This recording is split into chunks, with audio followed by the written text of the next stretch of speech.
everyone, and welcome to The Bargain Bin, a show about speedrunning games that don't break your wallet. I'm your host, Midnight Vesper. It's been a hot minute, but hello. It's good to see you all. Anyways, if you are new here, here's how this whole thing works. For more current digital games, we'll be using digital stores like Steam, GOG, itch.io, Ubisoft, etc. to look at the list/MSRP price.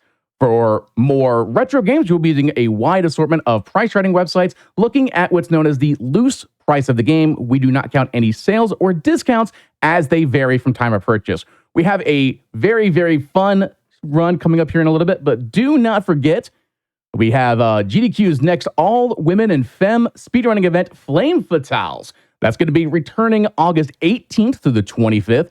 Use !FF in Twitch chat to check out the schedule and let us know what you are looking forward to the most.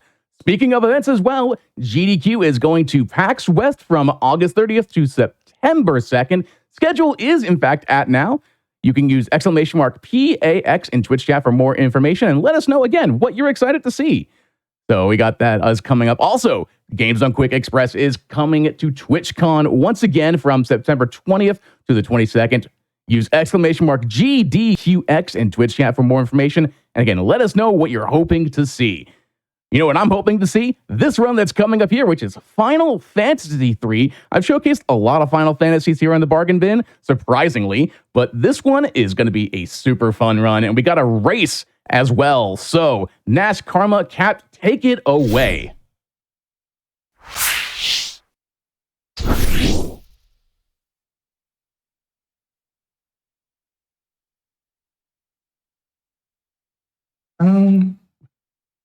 I think we're live. Yes, hello. I think we're here. Yes, here we go. Yes, hi everyone. Good morning, good afternoon, I good was evening. sitting there like, what do I do now? I was waiting for a lovely commentator, Captain, to chime in here because he's going to count us down ASAP. Come on, Captain. Are you here? Are you with us? I'm here. Come on, let's go. Countdown time. All right, you both ready?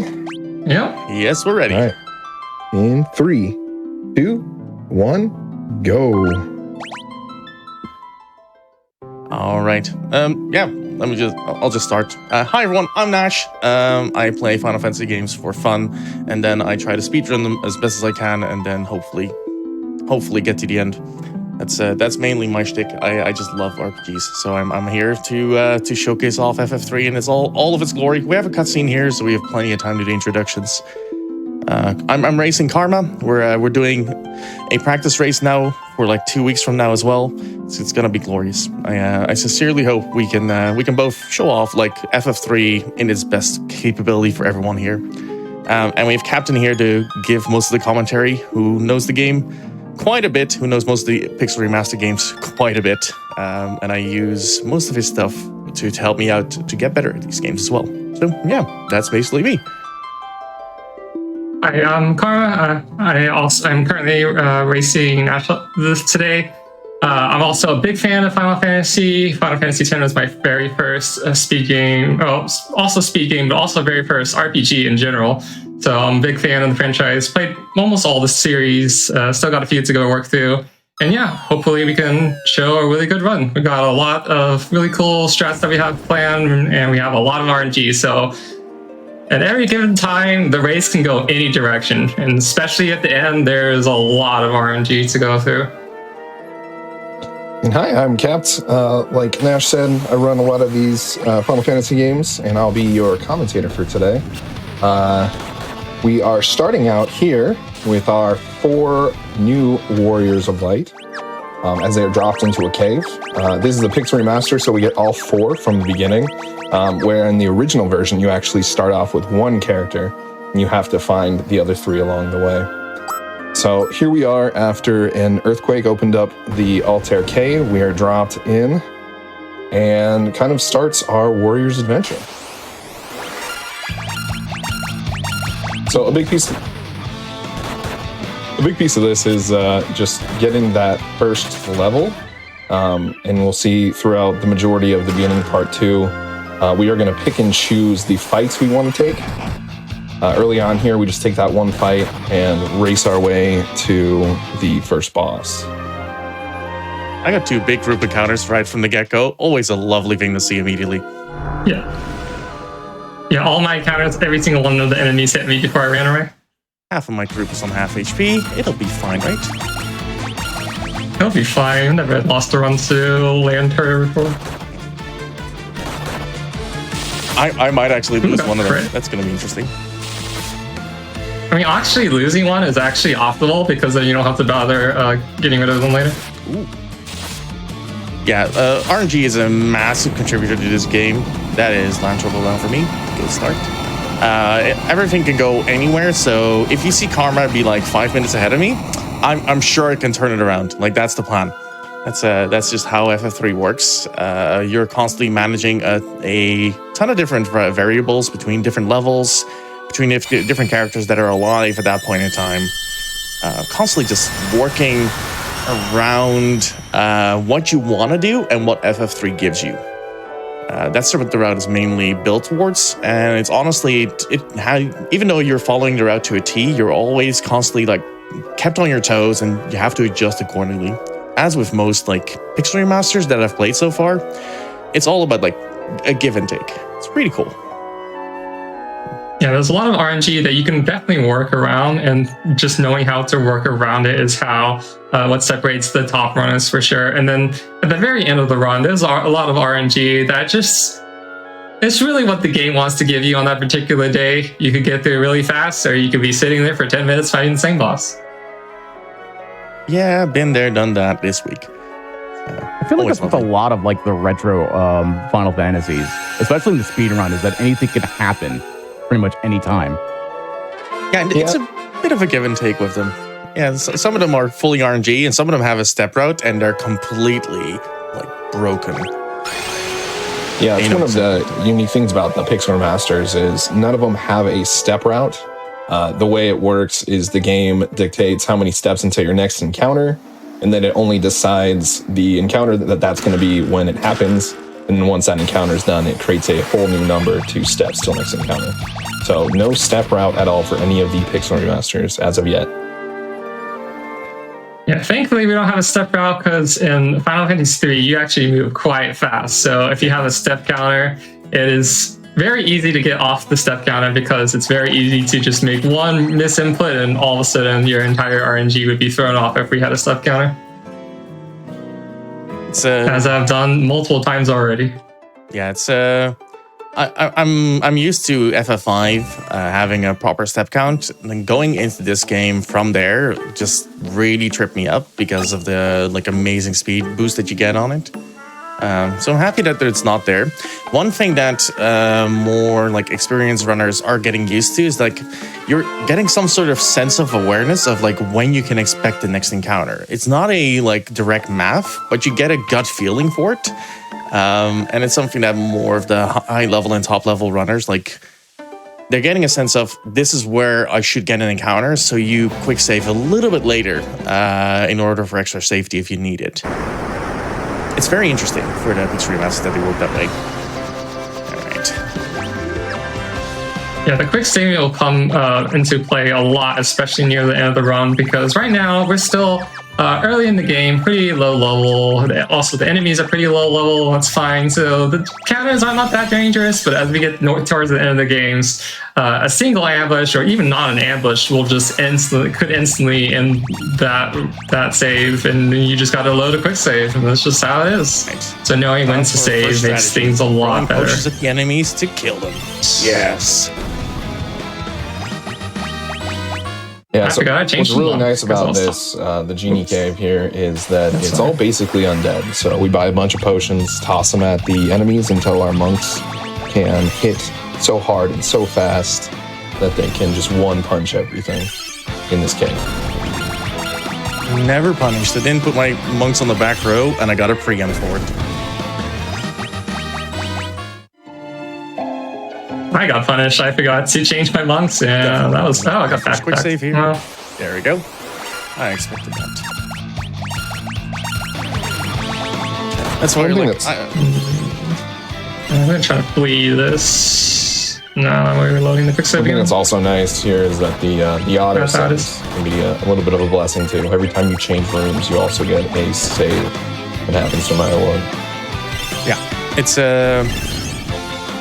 like every other like door that you enter just gets you an autosave. So even though something might go awry, it doesn't necessarily mean you're in trouble, which is something that sounds kind of weird. But when your final dungeon can like be a significant portion of your game, and it being full of RNG, that's a blessing. It makes this run possible and marathon safe, for sure. If we weren't able to save in the final dungeon, this run wouldn't be happening today at the bargain bin. Let me tell you. It wouldn't be happening at all. I don't even know how we would route around doing that. We would need a significant route change, especially because Two-Headed Dragon can hit like 6K no matter what you do. It's just kind of rough. Yeah, we'll probably mention it later down the line as well, but me and Karma have figured out the fact that at least one shadow patch has happened, which is weird. Did I put all of them on the back row? Is that what happened? They're all hitting too low. Time to figure it out. So we'll wait have a second, because I know you just talked about it, and not like I don't know, but for someone who may not necessarily know what a shadow patch is, you know, Okay. not throwing myself under there or anything like that. No. No. It's a term that I use. Not everyone uses it, but it's a simple term for when the developers change something in the game, either knowingly or unknowingly, and do not tell you in the patch notes. Always amazing when it happens, especially during FPS games and FEN speedruns. Those who know. All right. I'm actually working my way towards level 7 here, so I'm gonna actually try and get an extra encounter in, or I'm gonna risk it. Am I gonna do that? This is the bargain bin, right? You should risk it so I can make up the time I got from the back. You know what? That's fair. That was it was also my mistake because I forgot to change the monk, but I had to redo all of that monk input as well because of the back attack. Yeah. Let's go. Let's just try. We're all about camaraderie here. We're racing, but like we know for a fact that like things might happen, things might not happen. And I'm also still in 4 monks as well, which is kind of odd. I'm most likely going to be risking it because I'm going to try to make up the time. That's a beauty of a quick save too.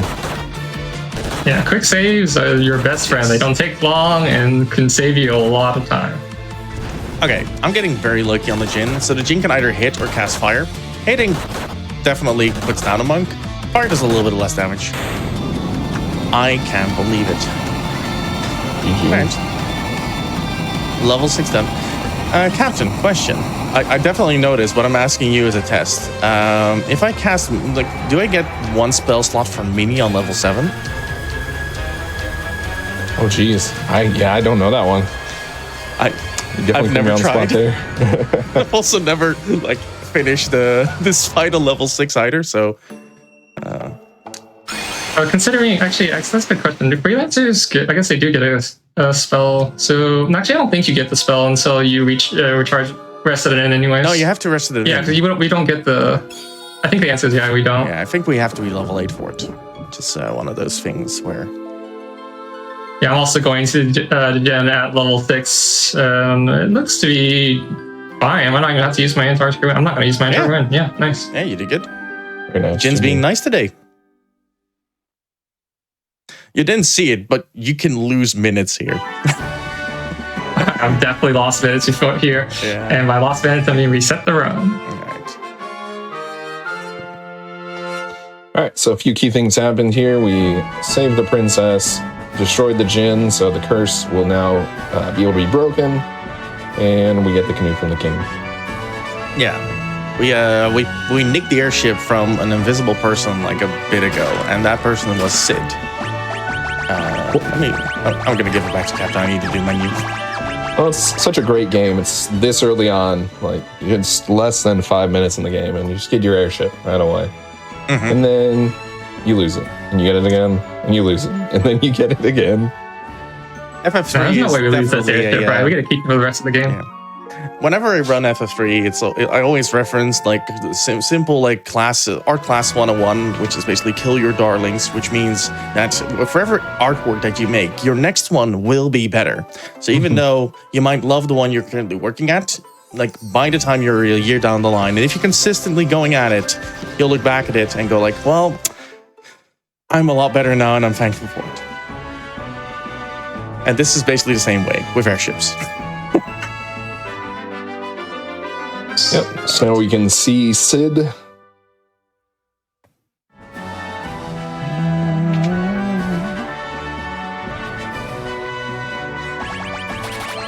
right. This is our first major menu of the run, where we're constantly looking at. We have X amount of gil that we nicked from a lot of chests along the way, and we're using it exactly in order to get the items that we specifically need, in order to make sure that we can actually prepare for the shops that are coming down the line as well. And even though we have a lot of like randomness, oh my, this guy. Even though we have randomness in the encounters, it also always come down to about the same amount. So I know for a fact that I'll be having the exact amount that I'll need for the next shop that also happening in like 3 minutes from now. But the routing on this by a few people has been absolutely astounding. Like these games are incredibly accessible due to someone specifically with us as well, spending a lot of time on routing and making guides for people. Final Fantasy 3 is a nice one. It doesn't limit you a lot on gil like some of the other Final Fantasies. It's definitely a lot easier on the routing for sure. As we saw in the beginning, we were able to buy 60 potions without a care in the world. That is a very, very strong airship that can destroy a giant mountain like that. We basically just talked to a guy who like made a battering ram on top of it, and that's basically what happened there. Nice mithril plow to just crack through the mountain. All right, here we go. I forgot. I'm very low on. Oh boy. Okay, this is gonna work out just fine. I'm a lower level than I'm used to. You can take a few extra encounters if you have to, or really one extra encounter. I just realized like the Mandrake fight, so that I wasn't able to. I was 1 XP off. Ooh. From 7 there after the gym fight. That's amazing. All right. So you'll see quickly here we go from 4 in the beginning to 3 monks to now we're going to have 2 mages. They're going to carry us through for a little bit. And it's really all about kind of just siphoning all of the experience to the least amount of people so we can get higher levels faster. We can get more magic slots at higher levels. Because you might notice it's not MP we have, but it is spell cast per magic slot, even though it's tagged as MPs. Yeah, something that's really cool with FF3 in particular that the other ones don't do is we're actually going to be using all 4 characters at a specific point in time for a very specific reason. So if you look at Karma's game, the 4th monk has been down for quite a bit. That's actually a good thing because we're going to need that monk later down the line. And even though mine survived for a lot longer, that might not necessarily be a good thing down the line. That might actually hurt me. So it's all about give and take for this run. Even though I had an extra attacker during the Jin fight, it also means that later on I'm going to have to manage that a little bit more as well. It makes for a very cool run. Did your 4th party member last all the way to the Jin? No, I had that one went down at the end of it. But like I had 4 at the start of the fight. That's oh wow. That never happened before. Okay, that's fine. You can say the line. I didn't do it on purpose. I swear, like, but that was a very bad encounter. That normally should go a lot better than it did. Just like that, we're on the same screen again. Yeah. One simple fight. I know exactly why that went bad. I forgot to put these guys in the back.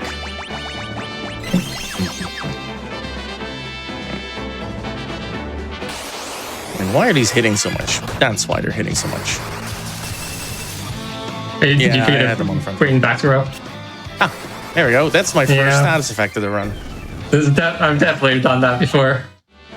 Okay, so I need to use the gold needle here or risk the 50-50 next fight, so we're not doing that. Alright, so we had our first airship. 5 minutes into the run. We already lost our first airship 50 minutes in the run. So what do we do 17 minutes into the run? That's right, we're gonna fight the legendary dragon. Welcome to FF3, everyone. We find our impromptu airship called Bahamut. Yeah. Taking him on a ride. Nah, I'd win. Now, I have a question because it's something that, for me as an RPG speedrunner, like I'll have a section on my one of my computers for notes. So when I'm speedrunning, I have notes. Do you all have notes as well? Or is this all done just because you run this hundreds of times and you just kind of have an idea?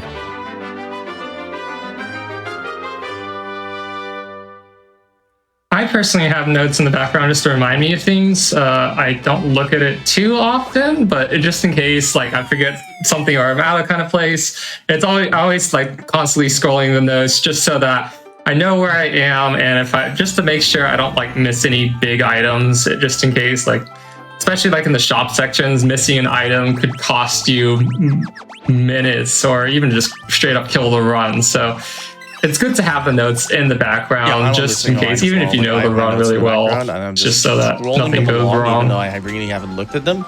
But like just for pure safety measures, I constantly just look at the shops. I have them marked in red as in danger, just to make sure that I don't mess them up. Like shops are the one thing that'll, if you do it wrong, they can lose you minutes at a time. And even though I'm very confident about my guild count, like when it's off, and you'll feel it for the rest of the run.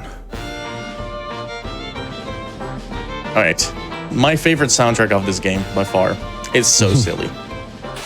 You'll be hearing it for a little bit because this is the grind section, the first one. Exactly. All right. What always makes me giggle here is just how excited they are to be minied. Like, we're small, Yes. let's go! It's such a happy time. I went into this menu too fast. Now I'm running it.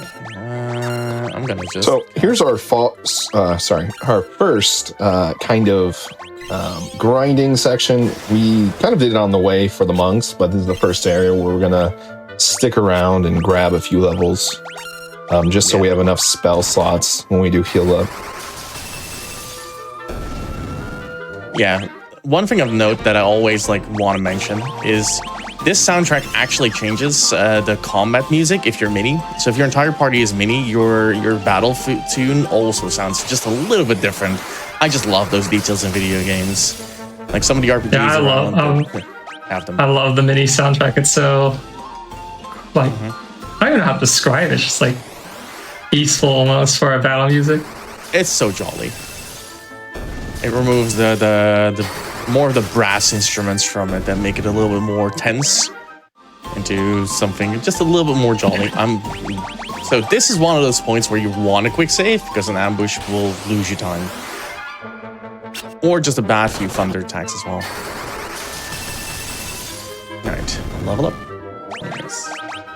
Yeah, it's one thing that you can never go wrong with for the Final Fantasy games is they pretty much all have at least one or two pretty good songs, and then overall, just a nice soundtrack. Yeah, you can never really go wrong with just like tuning into a Final Fantasy game. Alright, the big ones with the big teeth and the big eyes give more XP, so you're always happy to see them, but when they cast blizzards at one character, it's a problem. These guys can actually drop a Phoenix down. I've had it happen once where like one of my characters just fell. It's like, but it was right at the end of the grind, so I was able to just recover it that way. It's one of those many small things that just like knowing the drop rates of certain things is just gonna save you a ton of time down the line because you know how to recover better. Yeah, I should be 2 fights away at this point. Boom. I always hum this soundtrack with Link along. I just can't help myself. All we have to do. Got some pretty low EXP encounters. I think you'll pull ahead of me here. And I had a bad fight there. I just hit a level 11. At this point. I got a back attack. Oh boy. I was going to say, while we had a little bit of a lull for grinding purposes, I was curious because I've seen other runners, especially with these pixel remasters, that their goal was the moment they get Final Fantasy 1, Final Fantasy 3, Final Fantasy 5 or 6, when that Pixel Remaster came out, they just went, the first thing they did, instead of casually playing it to figure out all this, they just went straight to the speedrun. What are the new tricks? What are the new trips? Is that something that happened here, or was it something where everyone just kind of like gave it like a weekend, so to say, before they started going with the speedruns? Ooh, that's like, I know a few runners immediately went into it, but one of the unique things, and I'm so sorry, I need to do it quick. There we go. I'm almost there. Okay. What I can say is the Pixel Remaster scene, at first it was, some people played it, but it's really kind of heating up over the last year, or last 2 years. It's definitely become a lot more popular. That's why you have Captain here. Like, Captain will save me whenever, like, I just see a menu and start panicking. It's great to be asked a question when you're mid-shop. Mm-hmm. Yeah, but it's an interesting way where, like, I know a few people went into it, but the main thing that happened with the Pixel Remasters is they dropped like the first 3 immediately, like in one go, which meant that everyone that was playing them, we had somewhat of a split up going within the community as well, where some people were picking up 1, some people were picking up 2 and 3 in their own rights, and there's also the history behind them, where Final Fantasy 3 is more commonly known amongst the Japanese runners than 1 and 2 are. There was a little bit of split going on there, but most people were just picking them up as they went along and just tried out different strats. And I think the main thing that started really solidifying the route for most people was the realization that statues are very good. I did it wrong. We'll be getting into statues a little bit more as we get down the run. They are the reason this run's even possible. Yes. All right. Now I did it. Okay. This is a rat. It's a big rat because we're tiny, and therefore it's a boss battle. Yep, giant rat that stole the gem eye of this statue. And without that eye, it can't control the physical manifestation of itself. Yeah, which means if you use that boat that I so kindly used in order to propel myself forward just a little bit, you get attacked by a giant serpent that just wipes your party. It's a bit of how FF3 works. There's some blocks in there that just they can really trip you up. Like Mr. Bahamut, if you don't run away from it, you will not survive. Like, the character quite literally tells you need to run away at this point.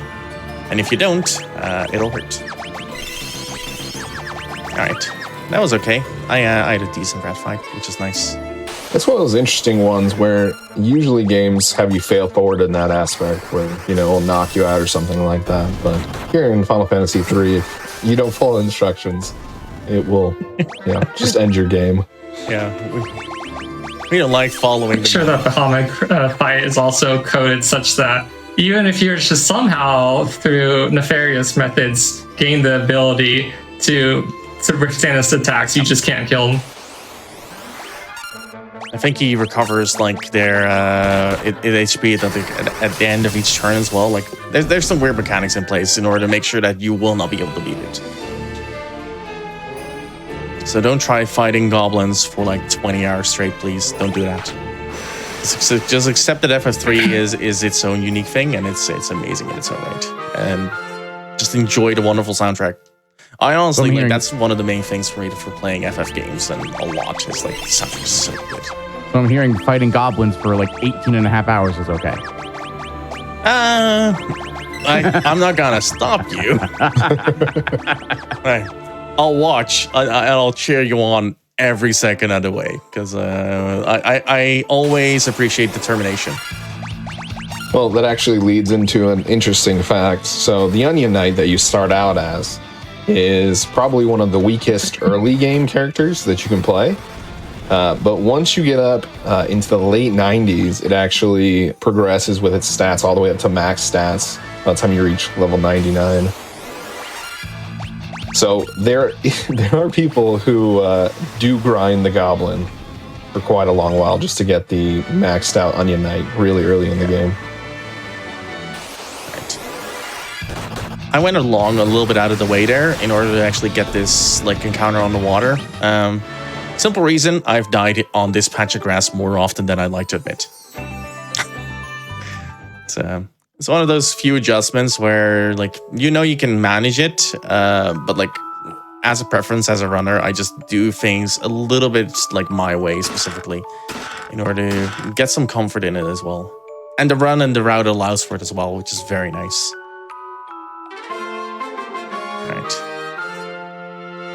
All right, so we're getting our off-brand mini spell Toad here, which we'll be using very shortly, actually. Yeah, I just liked how it just said receive Toad and Toad it with the capital T, and I'm thinking to myself, wait, when did this turn into Mario? When was this in the Mario universe? I did. After he just handed us a singular frog, is what happened. Just a singular frog. He's a frog suit. And you get a frog, and you get. It's unique in a way where like it becomes kind of somewhat of a key item. You need to use it in order to actually adventure further along in the video game. But at this point, you have a boat, so you can actually get through. You can access most of the world that's currently accessible to you. So there we go. So this basically locks you in. Like you have to go here first. You have to get that particular spell in order to progress the story down the line. But you can just venture out into the world at this point. Which is something that the early Final Fantasy games definitely did a lot. Is like they locked you out of a thing, but they weren't really hand-holding you into a particular route for most of the game. It's also where most of my mistakes in the first 3 FF speedruns come from. Like I'm very well known for forgetting to actually take care of Lich in Final Fantasy 1. So I always forget the canoe. The canoe doesn't exist.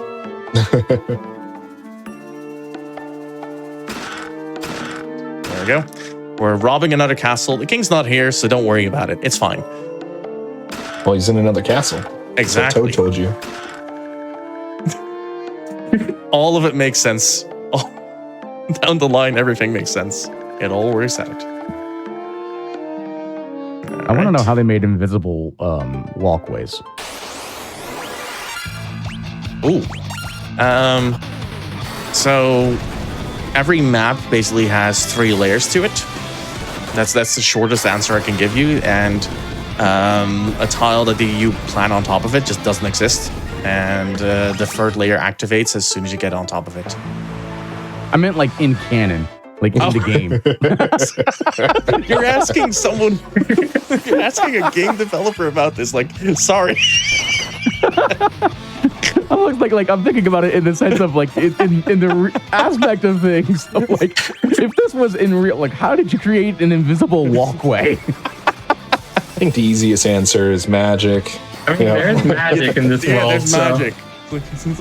Oh my god, it's just the go-to answer, magic. That was the best way to describe that, though. Don't worry, Karma, you're catching up. That question just happened, followed by a back attack. Yeah, the classic.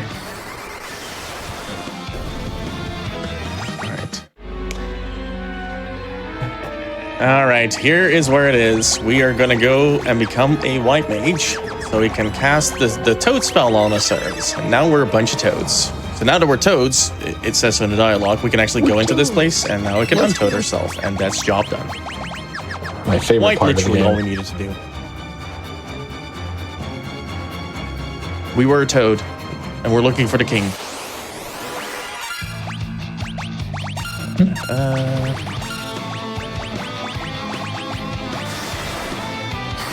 All right, so here we are now, having told by the Keepers of the Toad to go to the Tower of Owen, which we are in now. And with our trusty companion that has amnesia, we're heading to the top. Yes. And the interesting fact about the people that are back attack to back attack. Here we go. An interesting fact about the companions that we have in the original games and in this one, they just follow you around. If you are familiar with the 3D version of this game, basically the first version that came outside of Japan that people got access to, those characters could do something. This one, I think, has level 2 spells, like the raw spells. The one before that can cast Cure. The companions can do some interesting things. It's one of those things where, on one hand, I'm of the mind of like, I really wish they kept that in, but at the same time, they made the Pix remasters like true versions of the original releases of the games. So they left that stuff out there. That's also with separate dungeons and like optional stuff and post-game content. That's all not in here. It's a true one-on-one rendition of the original releases of the games.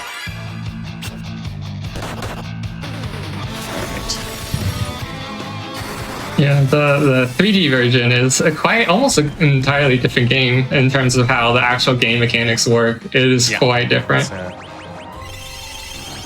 Follows the same story, but everything else is completely unique on it.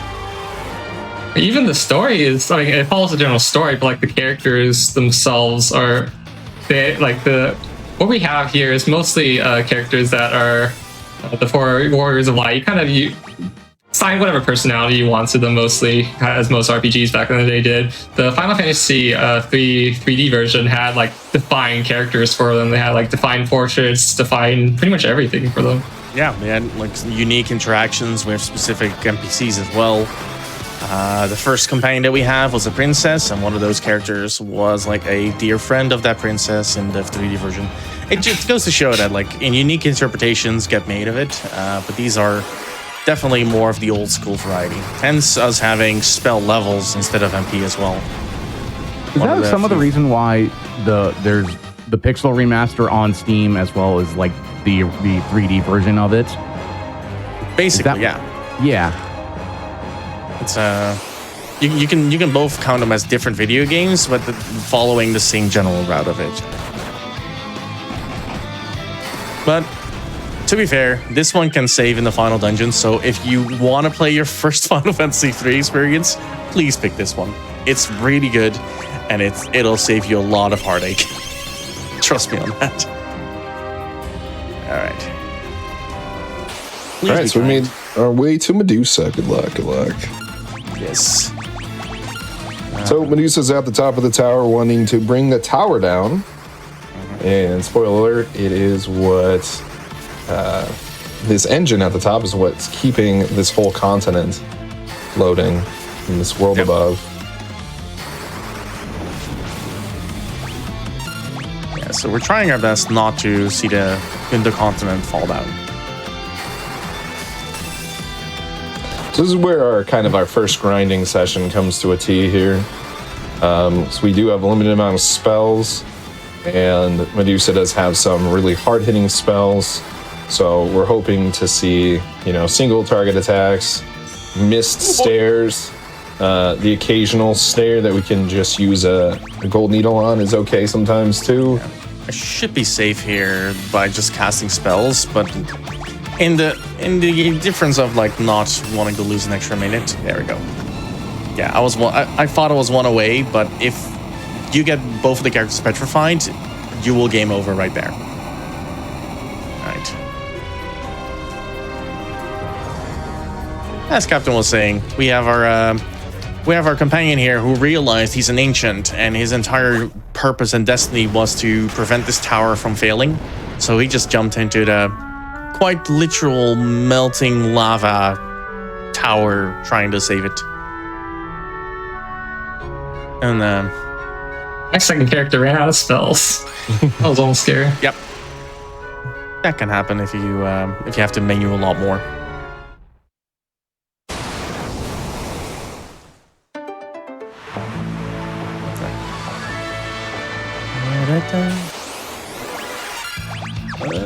I have thunders left today. How interesting.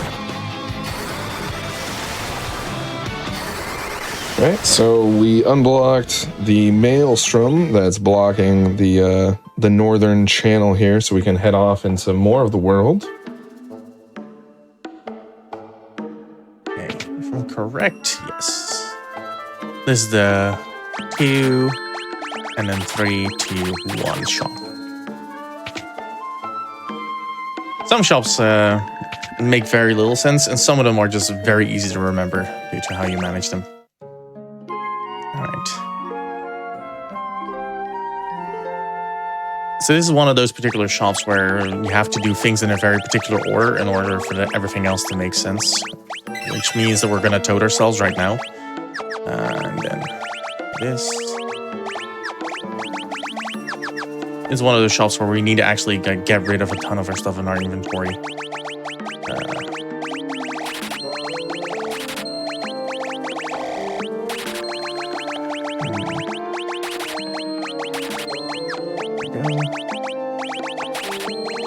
This is also where we get our first PDs, so yes, any deaths before would have been a little bit detrimental, but now a little bit safer now. A little bit more comfort in what we have available to us. All right, next cave already.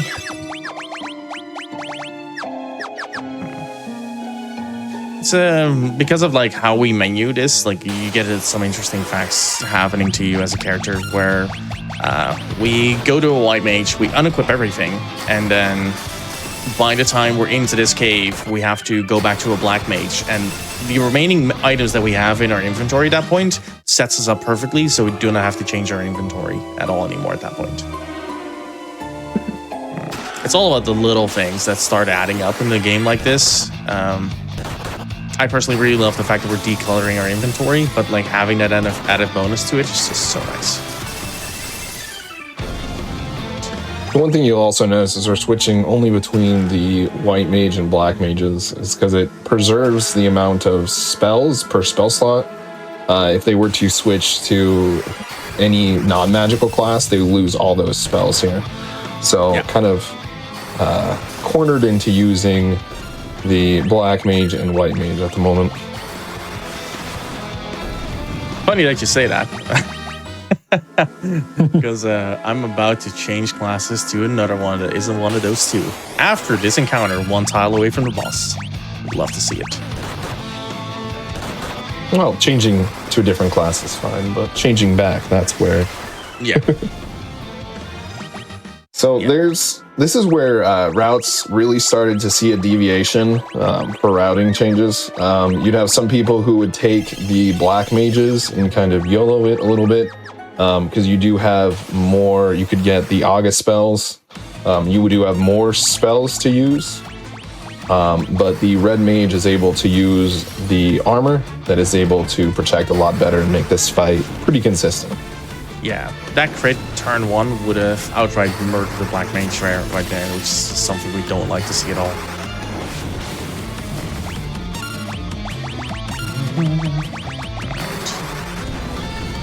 And we like bargain to stay up. We like bargains here. So you see an interesting tactic here. So this game is probably one of the first Final Fantasies to have a threshold mechanic. So we're trying to do small amounts of damage first. So we're doing those level 1 spells. And then we're going to get to the hard-hitting ones right at the end once we hit the threshold. So at the threshold, then Getsuko here can use much higher level magic himself.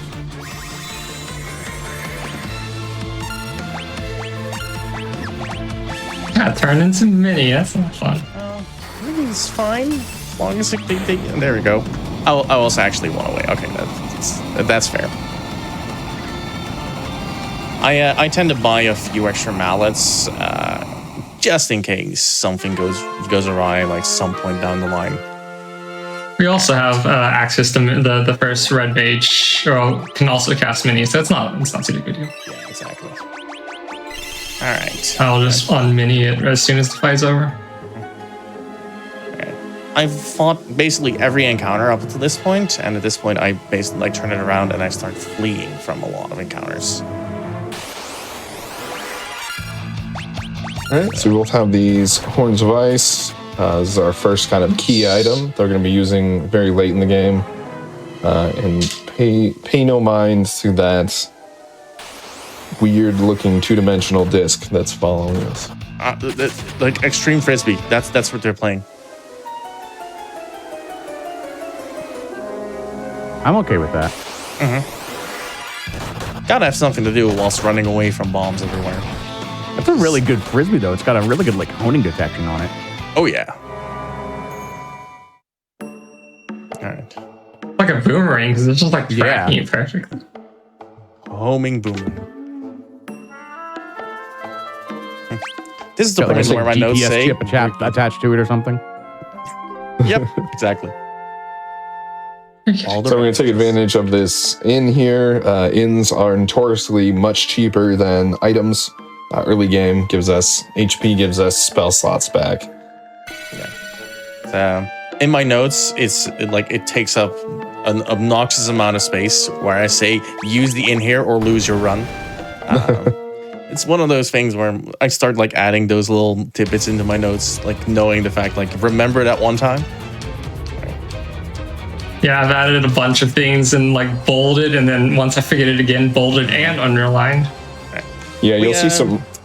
The biggest thing is later on, there's some items, weapons we buy called golems, staves. They're kind of important. If you don't get them, it's really bad. I keep forgetting it. Yeah, one thing I know some runners to do is every time they lose a run to something, that's when they get out the red text. And if they do it again, they bold it and then just keep making that text bigger and bigger until they stop forgetting these sections. Why every menu I have is yellow and every shop I have is red. Preempting.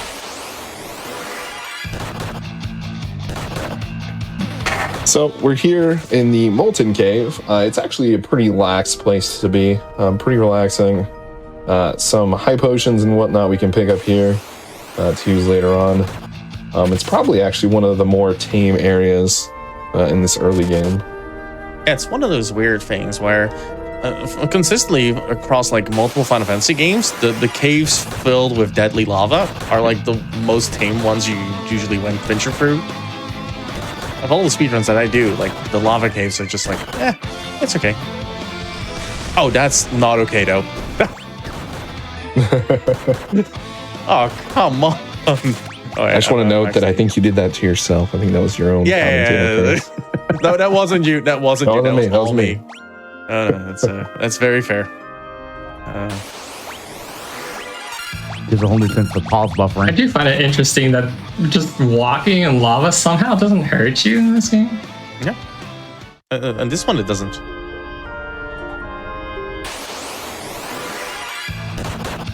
I just autosaved back onto the top of that floor and just retook that encounter just because of the fact that Phoenix Downs just cost a ton. And I tend to run out later on. So it's just a little bit of a comfort thing. It's like, okay, you lose like 20 seconds doing it, but at least I know that I'm going to be good no matter what I do at this point. Right. Here's our first like real strategizing boss where you have to really think about what you do depending on what he does. We're going to see that mechanic again. What do you mean? He always casts flames. That's all he knows. Not again. Yeah, Salamander knows two things, attack and flame. We only see one, which is a problem. I can do one more. So this is actually Guts Co. that has absorbed the power here and transformed into a dragon. I'm on 0 attack so far. As is tradition. This is why we needed the high potions. Oh, please live. Oh, 2 HP. Never not unlucky. That's good. That was something that's always fun for Final Fantasies, is it decides how much potions and high potions heal. It's pretty much different for all the games you play. It could be 50, 100, 150, and then the high pots could be 100, 150, 500, 1,000 in some games. That Salamander was rude. He just slapped me right before it went down. They flames the entire fight and just one slap right at the end. You knew its time was there. Right? We have officially acquired our second crystal at this point, which means that we get access to a few more classes, including one that we really, really like to see at this point. Yep, the knight. Honestly, the knight's not bad. Knight's kind of goated, actually. Poor ranger. Never see the light of day. Yeah, that's like the one class of this particular crystal that we don't use. We use the other three in very specific ways. So this crystal's quite literally the most important one for us to pick up. Right. Yep, it gets us out of our magic phase, and we start into our runaway, flee, and throw items at thing phase. Yes. Yeah, it's truly amazing that like the crystals in this game start a next chapter in our gameplay sequencing, where we have to start rethinking what we do, what classes to use, how to prepare things. Right. I love this cave to bits. It's all about dwarves being happy that you saved them and you can just loot their inventory. I mean, he's so happy he just moonwalks away. Yeah. It's in my notes, moonwalking dwarf, smiley face.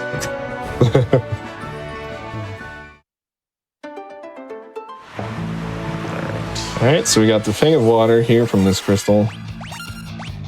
Return the ice horns.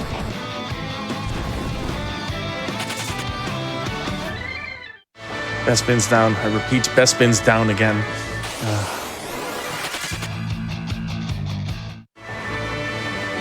Yep, and we have a few of these all heals no matter what that happen here, so just need to get rid of that last slot too. Keep it level 1 or level 2 as long as possible.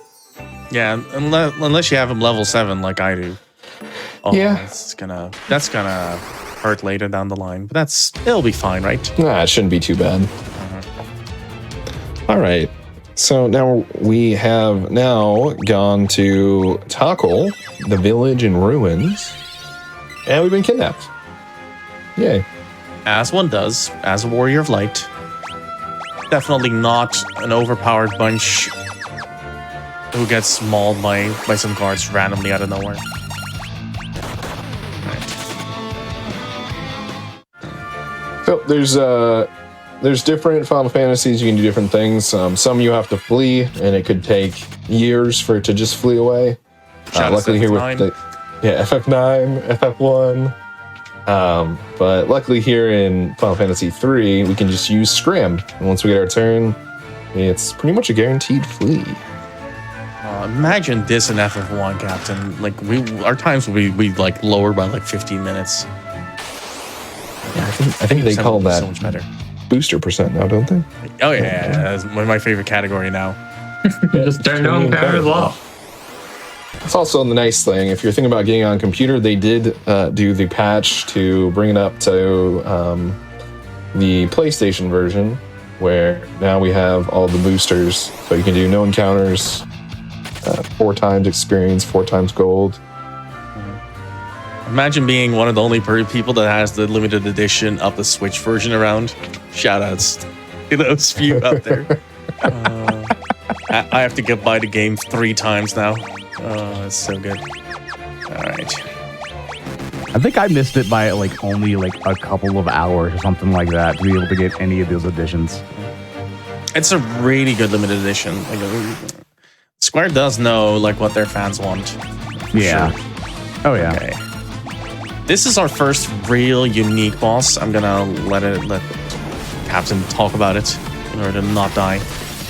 Sure, yeah, this is Hein. The interesting mechanic here is this barrier.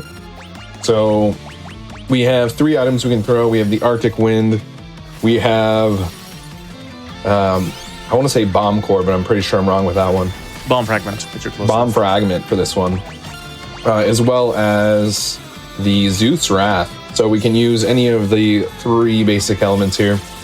And we have to use... lightning. We have to use this study to see what they're vulnerable against when they do this barrier shift. So we just do a blind throw in the beginning to get some early damage. And then we wait for that barrier shift. And then throw the corresponding item. What we're really hoping for not to see here, excuse me, is the vulnerable to lightning, which we saw on Ash's screen. So we want to save those Zeus's Wrath later on for a particularly watery sea creature that we're going up against. I'm not sure how this is gonna go. I only have 3 at this point, so that might actually be. I got vulnerable to fire. Oh, Love to see it. Except I went to sleep, so we have some Did you problems. throw bombs fragment first, Nash? No, I did the Antarctic ones. Oh, no, Forgot an extra one of those. that might just be a reset. Yeah, that's a reset. Okay. Yeah, unfortunately, I got bad RNG. I don't remember the last time I've been put to sleep. I can just throw the remaining ones at him and then start like do the bomb fragments and the Antarctic wind after. Should only add like a round or 2 if things go correctly. All right.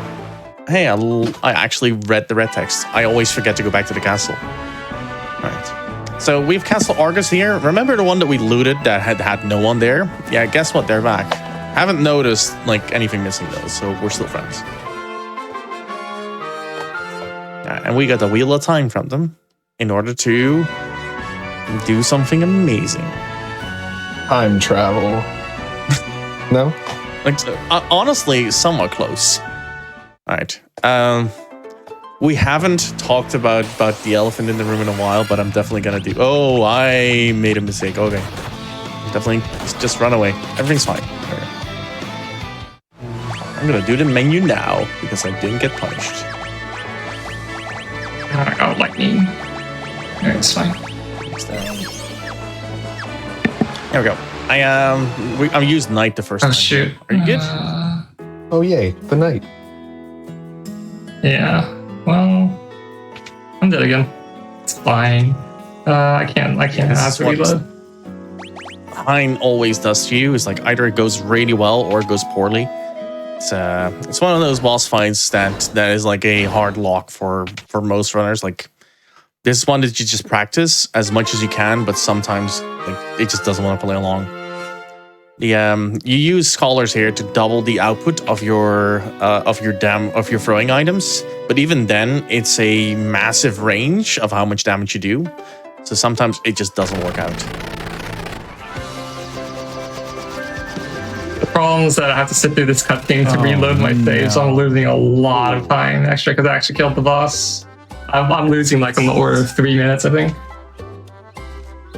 Yeah, it's a pretty big disaster. Don't worry, I could just force close the game, but then I cause some So issues. we just picked up the shuriken here on Nash's screen. It's actually a huge blessing for the run. We can sell it. I can't believe they had this in here. It's so weird to me. It's Yeah, such it's a so beautiful wild. item. 32,000 gold here. Yeah. Right. Talking about the elephant in the room here. Shout outs to all the people watching that play FF14. There we go, Crystal Tower. Bye bye, Crystal Tower. No free dungeon, no free 24-person raid for you today. So yeah, most people actually know this game not for FF3, but as a Chain of Blue quest that is now mandatory for the FF14 speedrun. Shout out to you guys. I know you're there. Yeah, I can't believe 14 knocked off. 3 knocked off 14. All the soundtracks. Yeah. Jeez, Final Fantasy Soundtracks, 3. dungeons. Jeez. Oh. It's I know this is the 14 DLC that they don't talk about. That's basically it.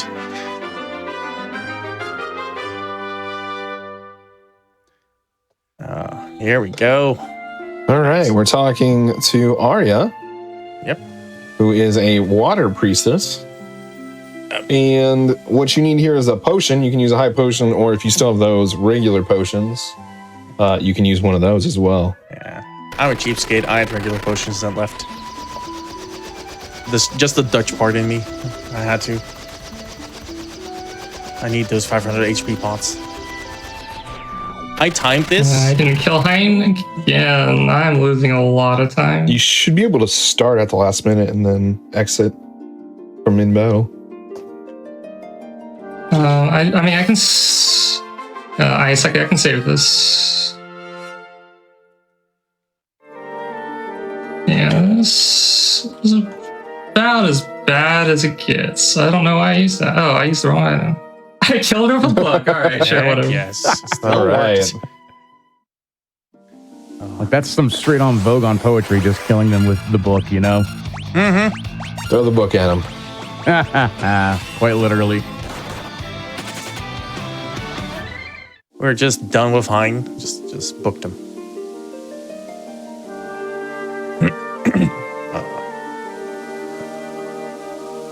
So again, I will keep rephrasing this. It wouldn't surprise me one bit if I'm half an hour down and Karma's 2 minutes ahead of me. But like that's just the way this game works. So a boss can go disastrous at any different point in time. At least the next 4 that come up can have the exact same thing happen to both of us.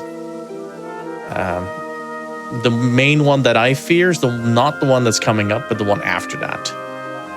That one quite well has a tendency to ruin my day if it can.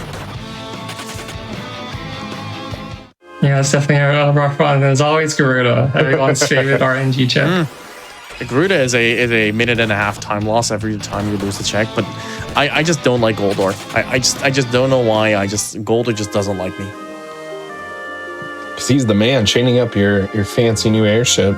Well, let's talk about that knight there that you're using. With guard, it's able to protect all of those lovely people in crit health and take minimal damage. As we get into these scarier sections, it's definitely a nice safety protocol.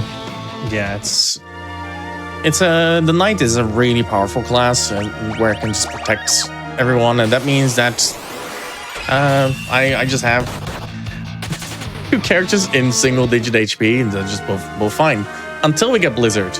Like that might actually happen because it doesn't actually block magic damage. But there's only like 1 encounter group that actually does that here. Here's where things can go odd. I've had it happen. I've had it happen before where this particular thief stays alive for quite a bit after this.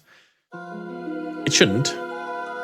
Hopefully it'll tank a hit here, but we'll see. All right. So that vulnerability to lightning that Hein did and actually ate 2 of my Zeus's rafts, that might actually come back to bite me right here. So I gotta manage this fight quite a bit more.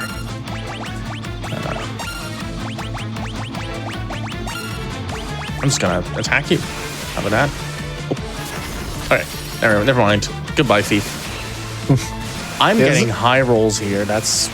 Oh, very never nice. Mind. I shouldn't have shouted out. I keep doing it. It's not me. It's not me. I'm not doing it. It's not me.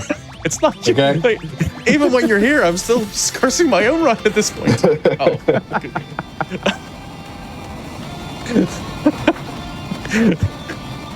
Oh. I had to. All right, that was actually quite lucky. I got 2 very much high rolls there on the Zeus rafts.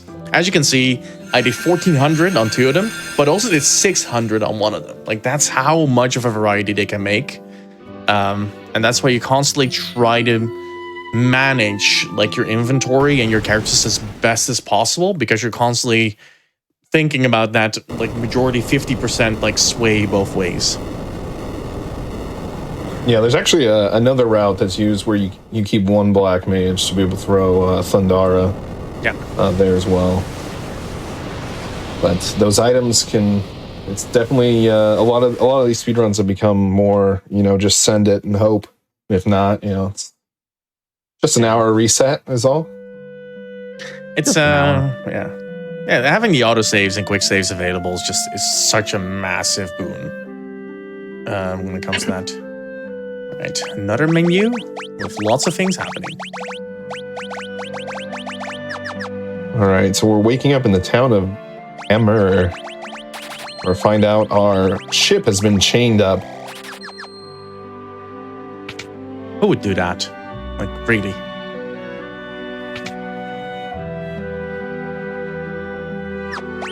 But luckily we have that lovely...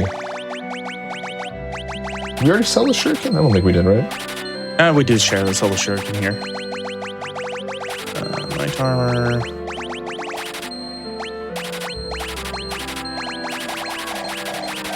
There we go, 32,000. Which is really good because we're going to be using all 4 of our characters here. So first time since the beginning, we're going to be using all 4. And so we need to spec them all out. Yeah, I talked about menuing a little bit earlier, like how to do, if you do the menus in the proper orders, the optimizations will take care of most of the things that are happening. And the menus that we're going to be doing in the next like 10 minutes are like a very prime example of that. I start off with 2 of my characters as black belts and 2 as Vikings, but I do the 4th character first on a Viking, then do 2 black belts on the first top 2, and then the 3rd character is a Viking again. That's just to make sure the equipment equips to the right character at the right time. It's I really like the little menus that you do in order to optimize these things like properly. It's really cool to me. There we go. And then this, and then this. Okay. Yep, so we're going to be using the Viking, which has, I believe, the highest health growth potential in the game per level. Yep. It's also a very tanky job class, so it's very useful in that regard as well.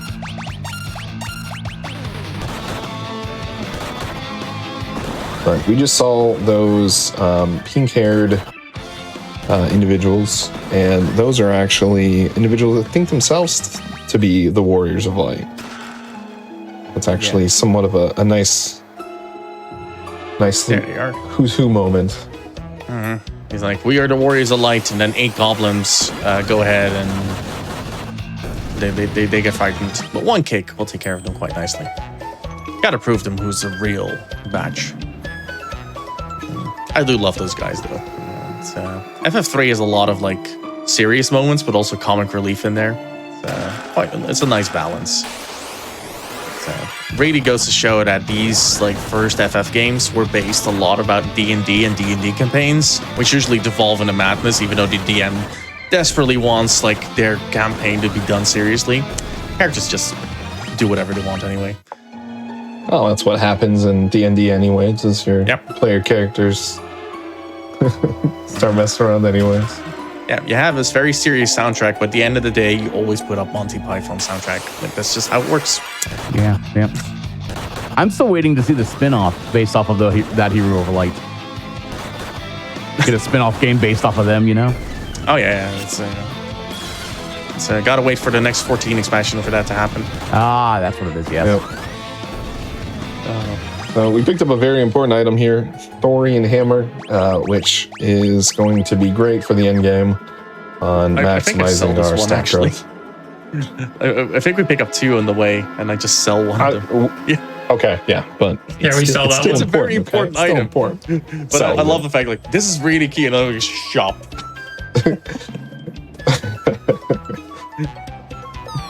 But it is one of those unique items that we can cast in battle, even if we are not a magic wielder. So it allows you to be a different class or job class and still cast a spell. Yeah, it's a really good, it's a really cool item. For me, it's reminiscent of like FF5 that has their rods, but the Thorian Hammer doesn't break upon usage. So it's just one of those items you can keep on using. It's a very, very good item to have in your inventory rather than equipped. Some beautiful Zeus Wrath rolls there on Karma's screen. Yeah, that's good for sure. Luckily, I had 6 of them, so I didn't have to use the Zeus Wrath on Hein. So it's virtually impossible to miss that many damage rolls. I still had 1 left over, which just means I got to sell it for money.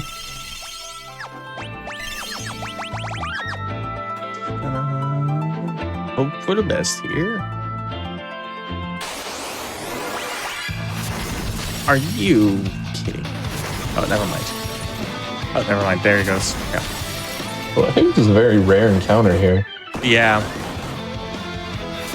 The worst one is the black lands, because they all do bad breath, and then you got to deal with all the status effects. It's not fun.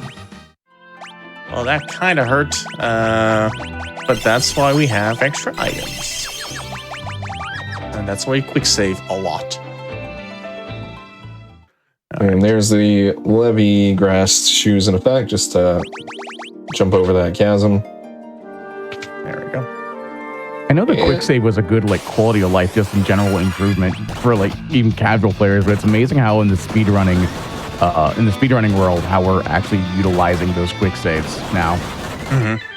It's it'll be very much the go-to like thing after every fight in the final dungeon, basically. It's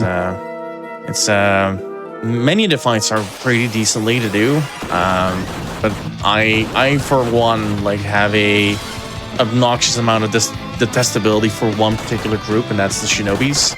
They will always ruin my run. Are you kidding me right now? So I'm both sleeping and I'm confused. That's impressive. I think you should just stop saying ruining run. Because then this happens. I'm looking at this in amazement. Like, this is one of those things that I've not seen before.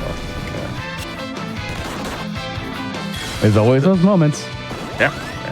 There we go. We're good. Everything's fine. All right. Even though you only have a few encounters here, it's just one of those things that happens. All right. We do this, and we do this now. And then we swap these two around. Make sure that I can remove this. All of them go to front. Make sure I do not use the otter shroom, because I will cry. And I have my camera on, so it'll be bad. What do we have now? Best bin is the bargain?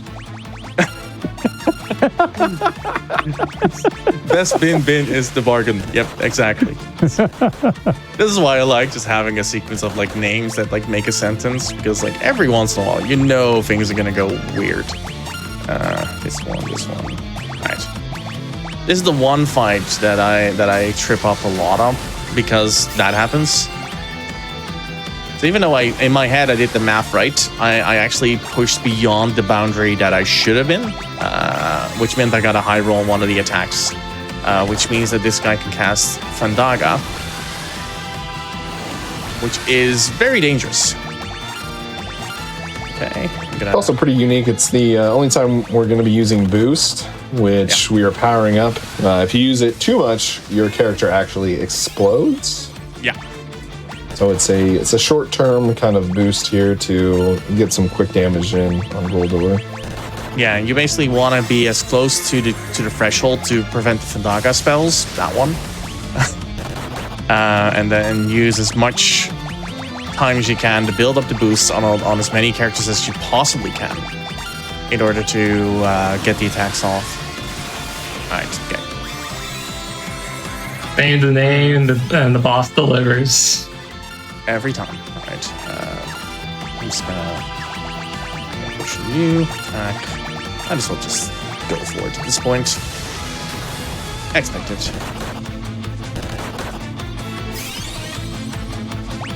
Okay, I'm just gonna hope for the best at this point.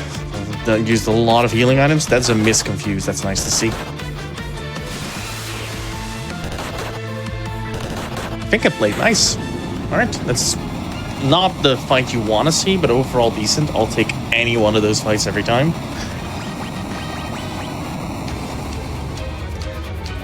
And then we have our third... Wait, that was our third crystal, by the way. I'm sure it's fine. Really great. But we did get the key to our ride. Man's not going to hold us down anymore. Yeah, we finally can venture out into the world once again. We have our airship. Everything is good in the world. We have our wings. There we go. Now we use the auto shroom. Yeah, that might be confusing. It is called no boost %, but it means no boosters, not the not the boost ability in game. Yeah, there's a number of boosters that never clicked in my head. That's so funny. It also never clicked in my mind. So the boosters, oh god, this count is bad. Let me get out of here first. Okay, so the boosters that we have is this one that you can turn on to have no encounters. You can turn up EXP rate. You can also turn up gil weight, up both of them up to 300%, I believe. I'm enjoying my airship. I'm enjoying the time. We can fly. Yeah, And we're let gonna me know have whenever a good time is for a break. So I'm about to get into my Garuda fight. Karma, you're heading towards Gold Order right now, I believe. Yep. We should probably get to both of those at around a similar time. I think after Gold Order and after my Garuda, I think will be a nice moment. All right. That's good. Okay.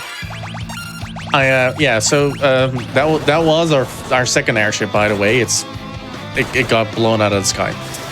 Just FF3 is not the game where you want to be attached to your airships. I would just make that very clear. But you do get rewarded later on. We'll talk about that later. All right, we have found the Prince Alice. This country is like basically in the middle of a miniature internal dispute. Let's just phrase it that way. Not only that, it's the army has been ordered to attack itself. Yeah, and everyone's confused about it. And it's up to us and the prince to make it very clear to everyone, like, hey, we don't like that. Yeah. Right, let's do another massive shop where I sell off this thing. There goes the hammer. Bye bye. No. And it's the hammer. I always forget these things. Yeah, that is a lot of it. Buying 1 thunder spear and 7 wind spears. All of the shops are closed except for the one that can get you lances for a very particular, as you can see, like that one's shot, as are all the other ones. But you can buy lances here, and that's because the game really, really wants you to buy them. All right, that is just that shopkeeper being very industrious while everything else is closed. He's open. He knows the spears are good. All right. We're going to go ahead and select ourselves our next classes. We're going to pick up 4 Dragoons. Our end-all class. Mm-hmm. Dragoon class is just so good.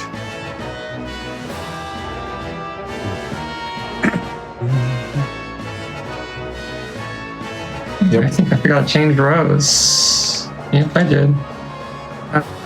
Ooh. So we have our 4 Ricards. You're a FF2 fan. I like how someone in chat looked at the boss name of Goldor and they went up and thought it was Goldar from the Power Rangers. Like, honestly, fair. Like that's what I would refer to it as well. Yeah. Just an FYI, the reason why we're trying to like smack him down is because of Goldor. He's immune to magic, basically. So there's just no way for us to deal with him with cheesing it with specialty items, right? What do you mean? Yeah, it might actually be a reference to Goldar. Sure. All right, time to pray. So our strat here is just jump. Okay, that one okay. That's decent. That's bad. Oh, that's not good. So when you jump, that's a turn, and then you come down as a turn. So we're really hoping we come down after Garuda, or if we do come down, we want to jump before the move is done. So this will become a reoccurring theme. Yeah. And every time we don't get this done, that was even messier of a Goldor fight than yours. One guy alive. Oh, that's all you need. It's you're totally good. One of them was confused for like 4 turns. It was constantly killing my party members. It was rough. That's a rough fight to have. Don't worry, I already failed my first try Garuda once. So let's see if we do it again. So I need chat to actually help me out. I need some prayers, some prayer emojis in chat right now, because this is all we're doing until we beat it. There's really no way around it. Either we want to see the 4 high roll to immediately get rid of them, or we want to see the non-lightning spell, or we want to see lightning happen before we are all down. There, all of them. Oh, that's not a good start, actually. We get the jump? Oh no. Oh, Oh. I won alive and low rolling again. Oh. That is rough. Cool, man. Do you want to go ahead and take that break since we got a second? Welcome to Final Fantasy 3 speedruns, by the way. Yeah. This Do you wanna is take the that- life. Will we have a second? Take Yeah. a little break. Yeah, like I can do it right now. Like I can just stop here. Yeah, I'm mid cuts. Actually, I think we're both good about Okay, to be we'll mid do it cutscene, after. so we're not going to be able to Yeah. pause. Okay. Yeah, we'll do it after the Gerudo attempt, I think. We have a lovely Groundhog's Day for King Gorn here. Just keep putting him in agony Oops, this stone face. every time Just- we fail. All right. As you can see, Karma's like easily catching up at this point because this fight like has a cutscene before it as well, which just lasts quite a while. Just there's just no way around it. This one you're just praying for the best, and sometimes your characters are just a little bit better speed wise, and sometimes your rolls are just high enough in order to get it done before something bad happens. I just hope this works out this time. And then otherwise, we're just taking a break at that point. Oh, that's... Okay. Ooh, that's not good. That's some high rolls, though. Oh god. Oh, this is unique. That's unique. Oh. Yeah. Okay, let's take a break here, Carver. Let's take a break. I need to find something else to do. All right. I'm You ready want to to go, call a whatever. pause? Yeah, Wanna- let's go ahead and pause here. Just count to pause. Just count us down. Okay. Yeah, 3, 2, 1, pause. All right. Hands I off. think you might be mid-cut I animation. think this cutscene just I'm started. in a man. I'm not doing anything, I swear. I'll stop right here. Like, it'll be a text box. Yeah, I think you There can stop go. it. Yeah, okay. Okay. So, Perfect. we're good. Okay. All right, we're gonna take a nice little break. Get up, stretch, get to hydrate. Get all that Just taken get- care of. What's going on? Why is it moving? Oh, It's wait. still going. Oh no! Wait! Oh my oh, no. god! All right, I'll right. keep going for a minute. No, my hands are up in the air. I'm not doing anything. Okay, there we go. It's I not believe doing you. I'll anything. stop as You're soon as good, the Karma. fight You're good. starts. Get us out of here. Oh, Get us I to don't the know. next Okay, what is it? all right, I'm you said worried we're about good. Yeah, we're good. Should I We're stop? good. We're good. We're good. Okay, I'll stop. Okay. We're stop. Okay, we're good now. Okay. This is why I wanted this done after Garuda. Oh gosh, I'm sorry. You should have thought of that before you wiped twice on Groot. 3 times. 3 times, mind Sorry. you. But like I said earlier, it's a good time to get up, stretch, get some water, and hydrate. And don't forget, if you missed out any of the shows or anything in the past, like the show was previously, you can check out our VODs at youtube.com/gamesdonequick. We're going to go ahead and take a small break. Hopefully nothing will just go through and we'll just be able to pause and we'll see you all here in a little bit. We're good.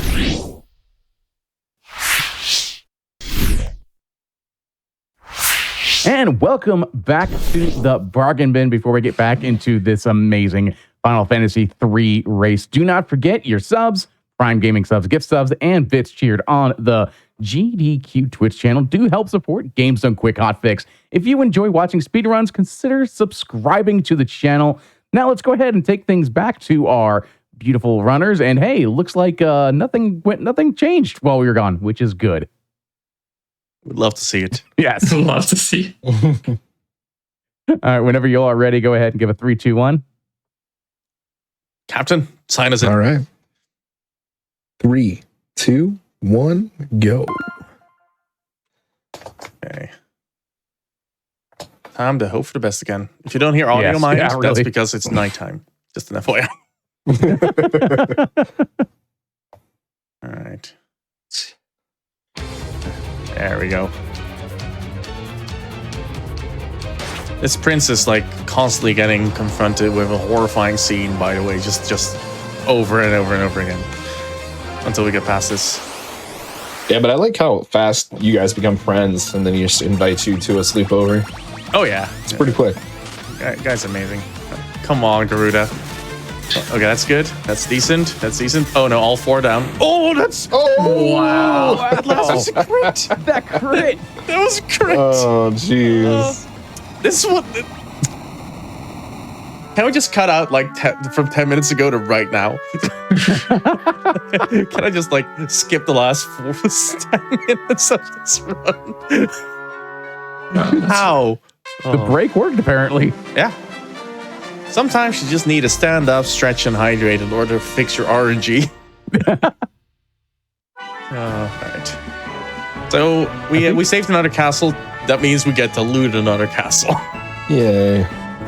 I think that's going to be one of the best. Sometimes you just need to stand up, stretch, and hydrate to fix your RNG. Yep. That should be like on a shirt for speedrunners. That needs to be on a shirt. 100%. I don't even need to heal. Like that was a perfect fight. Now it's my turn to try it. All right. Nice go at it. So if Karma gets it first try, like we're less than a minute away from one another again. Like that's just how it free runs. It's a wonderful game to race because like you get to show off multiple points of a run, like and it can swap at any given point. And that's just the way it goes. Yep. Especially our 3-minute just jump at the end. Yep. It's gonna be fun. I lost like 6 minutes too. 6 minutes? How about an hour and a half? No, thank you. All right. There we go. New ship. Very fast. Airship number 3.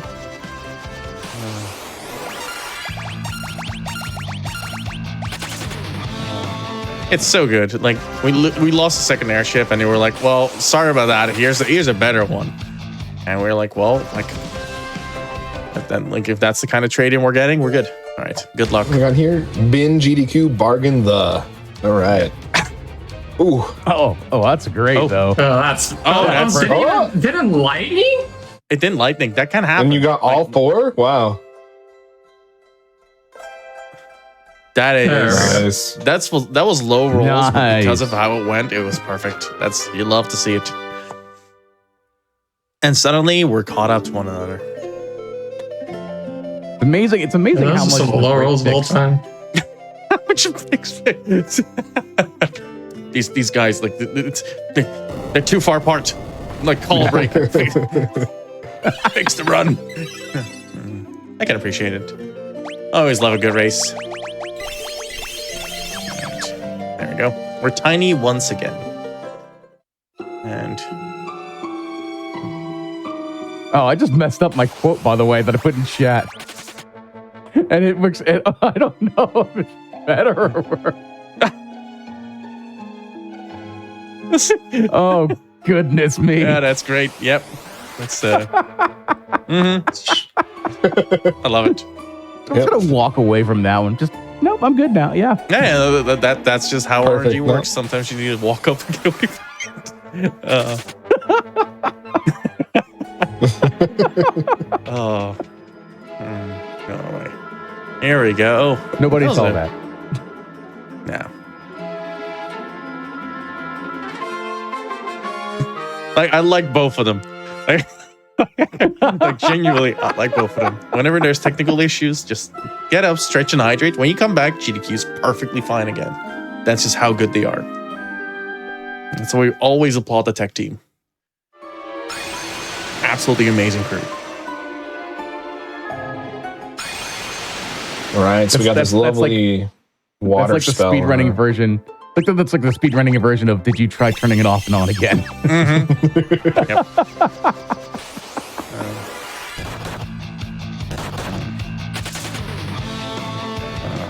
All right. Neat little trick about this particular airship. This is something that we're gonna find out very soon. Oh my. Come on, Chimeras. Okay, we don't like Chimeras. We're gonna go into a dungeon now. We really don't like Chimeras there. So let's hope we don't see them again. Right. Yeah. So the neat little feature about this airship, we can actually go underwater with it. So it's a submarine airship. First game, we had the second world level. Also, first Final Fantasy with Moogles in it. Oh yeah. Oh my, are you? The classic. As soon as you see one, you know you're seeing another one. Captain, that's fair. That's on me again. I keep doing it, don't I? That's like you need to stop me at some point. I'll just try to talk more. I'll just interrupt you. Yeah, please just keep interrupting me because I'm not helping myself at all here.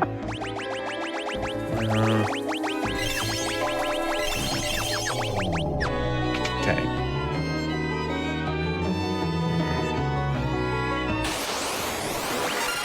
Where's your talking, man? There's more chimeras. They're coming for me. It's chimeras are basically the only really dangerous creature that you can see in this dungeon because of that particular lightning spell. You know, the one that Garuda like did before? Same one. Every time. Right. These are usually just fine. Even though we get a death here and there, usually it's okay. All right, both through the Cave of the Circle. So one thing we did find out here from Doga is that Doga, Unai, and Zande, which we haven't really seen the text boxes since we're just flying through. If you guys can, stop mashing through text boxes so we can read, that'd be great. But I need the time, man. Dude for the plot. Dude for the plot. The time. But they were all apprentices under an archmage. So right now we need to go wake up the one that got the powers of dreams. So we need to go pick up this nice flute to unlullaby them. Yes, there we go. I don't know why they made they decided to have like a lute song and then it actually being like the full 4-minute version of it rather than the excerpt of 20 seconds. What I love is you use the lute in FF1, but it's super quick. Mm-hmm. But in 3, it's we're gonna put on a whole concert for you. Yep. Once you pick up this lute. Yeah. Fun fact: that cutscene is 40 seconds long, I believe, somewhere around 40 seconds. I remember timing it once. Yep, it's. I feel like the whole point, they do the whole thing with the lute, and then in Final Fantasy 1, and then you get the whole thing in Final Fantasy 3. Only to have the character who is the music person in Final Fantasy IV just run away. Yeah.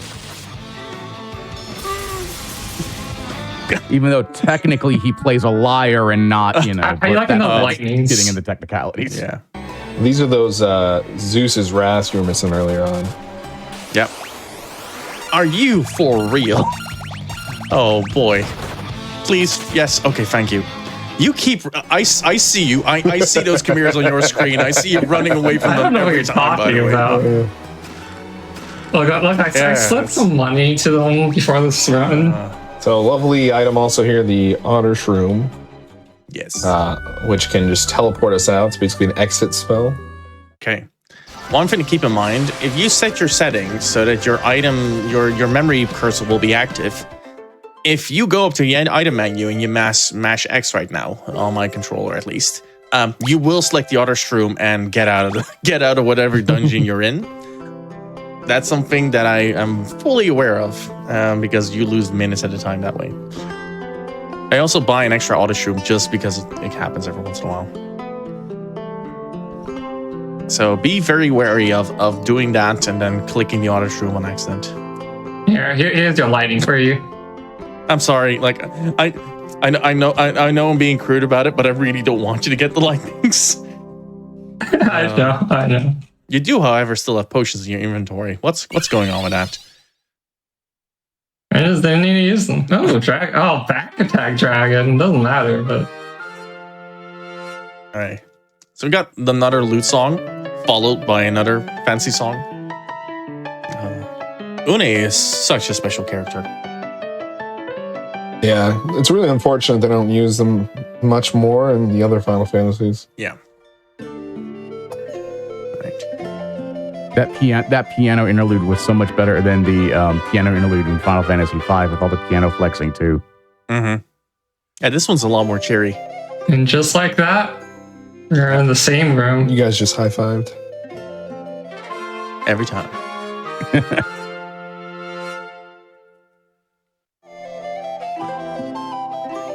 Now I can see how long that cutscene actually is. Alright. time for the next dungeon. This cutscene is actually the time till next end player is actually shorter because the other one has like the whole you get an item jingle while this one immediately goes to in text box.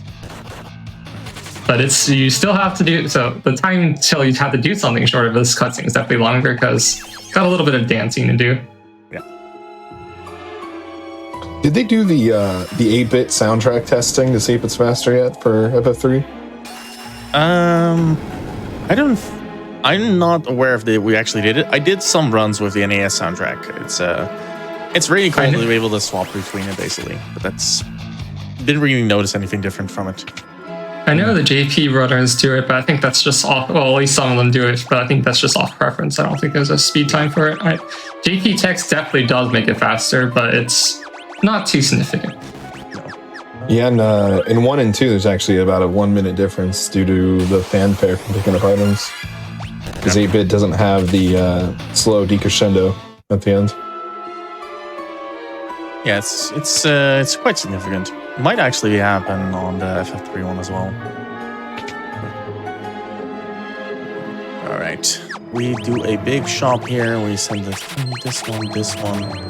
We're gonna get the items here that basically are the reason why we have Dragoon.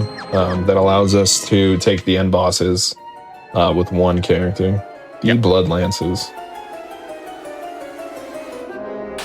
Incredible weapons. Oh, that's not what we want to see. But this is where Final Fantasy II catches up to Final Fantasy III with the Blood Sword. Now it's the Blood Lance. Back attack zombie dragon. That's an interesting one for sure. Yeah, I do have enough. Okay, we will do it. Kind of want a wall one as well. I didn't see a zombie dragon yet. Oh no, I'm dead. It's probably okay. Oh boy. Oh. No. My field will still pull off. I don't know. Okay, I got it. So. Now I just have to go first. Both of us may set up the. Oh my, yeah, that's good. Yeah, both of us set up the Viking as the top character for that particular reason. Karma got the zombie dragon. That's huge. That's really good. Yeah, that is a massive time save. Yeah. I'm looking to the point where I'm probably not going to get it, so that's probably going to be Karma actually overtaking me down the line. Yeah, so this is the main reason. Fight. Yeah, that was huge. For this particular reason, this is why you keep the character alive. Or sorry, keep them dead in level 1, level 2, 3, something low. Yeah. So that you can maximize their health early on. As we're doing here with the Viking. Later on, you'll see we use the hammer to do AoE damage, but it's quite low. So getting these 15 levels now is very big for the grinding section. Yeah, it makes it so that I have to actually do a fully different menu here in order to salvage things down the line a little bit.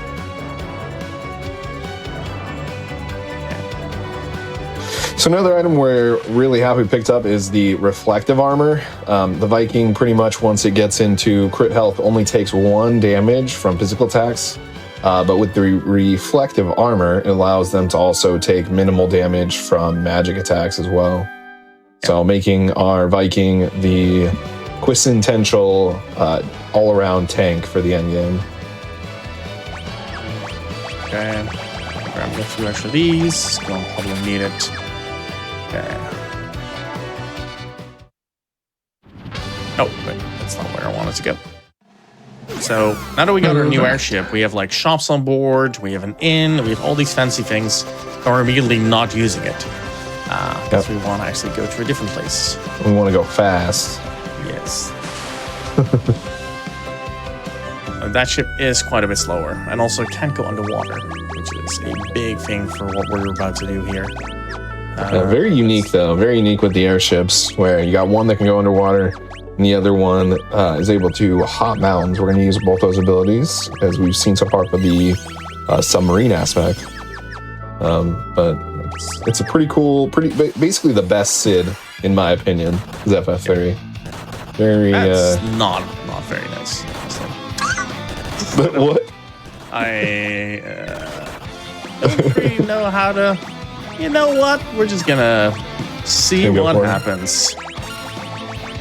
I've never seen that encounter before. I landed one tile in front of the entrance, and in the one tile going to it, I got an encounter. It's like that's rough. You start your grinding early, huh? exactly. That's Already all level I wanted. 21. I might actually have to do my grinding a little bit more because I had level 6 or level 7 on this particular character. It's just one of those things I'm just gonna have to figure out when I'm comfortable. Okay, getting a preempt here is nice though. Yep. So this is going to be a big piece of the next 10-20 minutes here. It's going to be this grinding section to get our one character just absolutely buff. Be working out for days. We use the black belts to get some early kills. That way the Viking doesn't have to do a lot by themselves, since their only real thing they can use is the Thorian Hammer for that AoE damage. Yeah, Thorian Hammer is like the main staple for the Viking to use in this particular grind section, and the only thing we really want to see is getting that character up to like a good amount of HP. And if things go well, we get to swap early. Like Karma had their character on 5 or on level 2 or level 3, I think. Level 2. Like that. Yeah. And mine was like level 6, so that does mean that mine is a little bit higher than it probably should be. Which means this is going to be a little bit of a tougher section for me, and I'll probably lose a good minute to 2 minutes here due to it. Also, this as well as that zombie dragon. So Karma's already level, I think, 19 for the Viking, which is the same as Nash. So effectively for grinding here, we are pretty much neck and neck at this moment. Yeah, as you can see, Nash had to do the whole black belt setup and all the minis involved with that. I don't have to do any of that. I just go straight to using Thorian's Hammer. Alright, this is a good encounter. This should get me to 21. I'm gonna do one more just because I'm lower on HP than Karma is on their character. Just feel a little bit more comfortable with just a tiny bit more HP. This should get me to 22. It's just one of those things where, due to like the length and amount of time, you're like every time you play this, you get a bit of a better sense of like what your HP is going to be at the end of the game due to how you route it. And what happened in the very first 10 minutes of the game will determine a lot about things that are going to go happen to you later. That's the wrong class, Nash. Where is it? There you go. All right. I thought there was some really cool Dark Knight strat you're going to use here.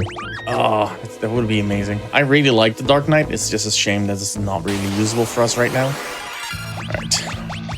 It's not really that it's not usable. It's more that Dragoon is just too good. Yeah, that's true.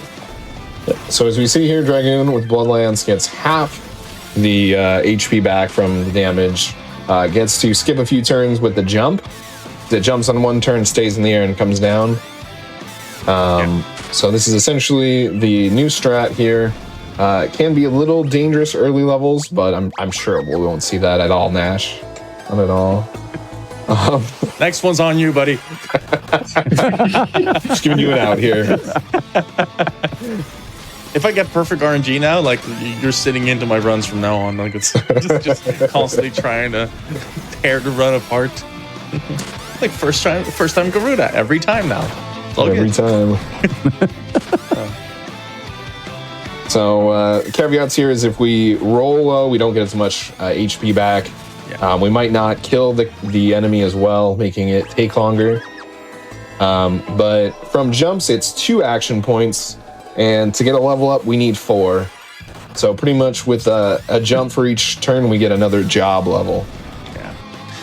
I'm pretty sure we need 5. 5 gets 100%. 4 gets 4 is about an 80% chance of you getting one, which in speedrunner terms mean you get like 20% chance of getting it. That's just the way the math works. But 5 guarantees it, which is why during this grind, at around the level 10-ish mark, your damage is a lot higher because of the levels, because of the actual job levels that you have on top of it as well, and that like double comfortability gets it so you can swap out the one lightning lance you bought for Garuda for one of the blood lances, so you can actually start hitting harder. And you can swap out jumps for attacks. Like on 3 characters like this, doing jump twice and then doing an attack once is just a little bit faster depending on how you do it. And if you do, if things work out for you as well. But for the first part of it, it's just purely just jump and pray you don't get back attacked. Which is why I do a lot of quick saving here. Yep, so we don't get those auto saves if you don't go to a different room. Yeah. So if we do get a very unfortunate encounter, it could mean all of this grinding for naught. So yeah, that's something that FF3 runners are quite familiar with, like losing 5 minutes of grind due to just a very uncomfortable like fight. And quick saving just loses you about a second to a second and a half if you have it like lined up. That's why where the memory cursor stuff comes in, and just being very comfortable with it as well. Alright, our main goal here, at least for me, is to exit this place with job level 28-ish. Sometimes when I don't get the proper levels, I might go over by like 1 or 2.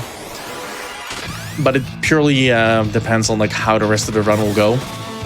You can leave at job level 23 and hope for like better RNG encounters down the line, or you can play it a little bit safer here. The XP is pretty solid, and most of the encounter groups here have guaranteed job levels because they're usually 3 or 4. This is one of those encounters I really didn't want to see. You're pretty Thunder Spear too, aren't you? Yeah. Like this was the last encounter before I went to Thunder Spear or Thunder Lance. So it's a longer encounter, as you can see. Right. But purely because of how risky things feel, I've been credited here before for 400 to 500 damage by both of them, like in the same turn. So me being of the mind of like, I'll just row to the front and do my normal damage again. I've had that happen wrong times before, and I didn't save for the last 2 encounters. So there's also a spot where you can come down on the beginning of the turn. They get their 2 attacks, and then they're also to get another set of attacks before you jump again. So this is where jump mechanic is a little inconsistent sometimes. Yeah. But one of the old routes they used to do is they would still do Sunken Cave, but afterwards they would go to another cave to finish their grind and then flee for the rest of the game. That's a really cool route, honestly, to me. I love it. Yeah, it's a fun one. An older one, but now it's just faster to try to get the levels along the way. Just get the initial ones. That was scary. Living on the edge there, Nash, huh? That's what I do. I'm counting on your RNG to carry me at this point.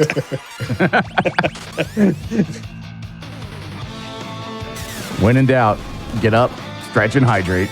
Exactly. It'll save your run.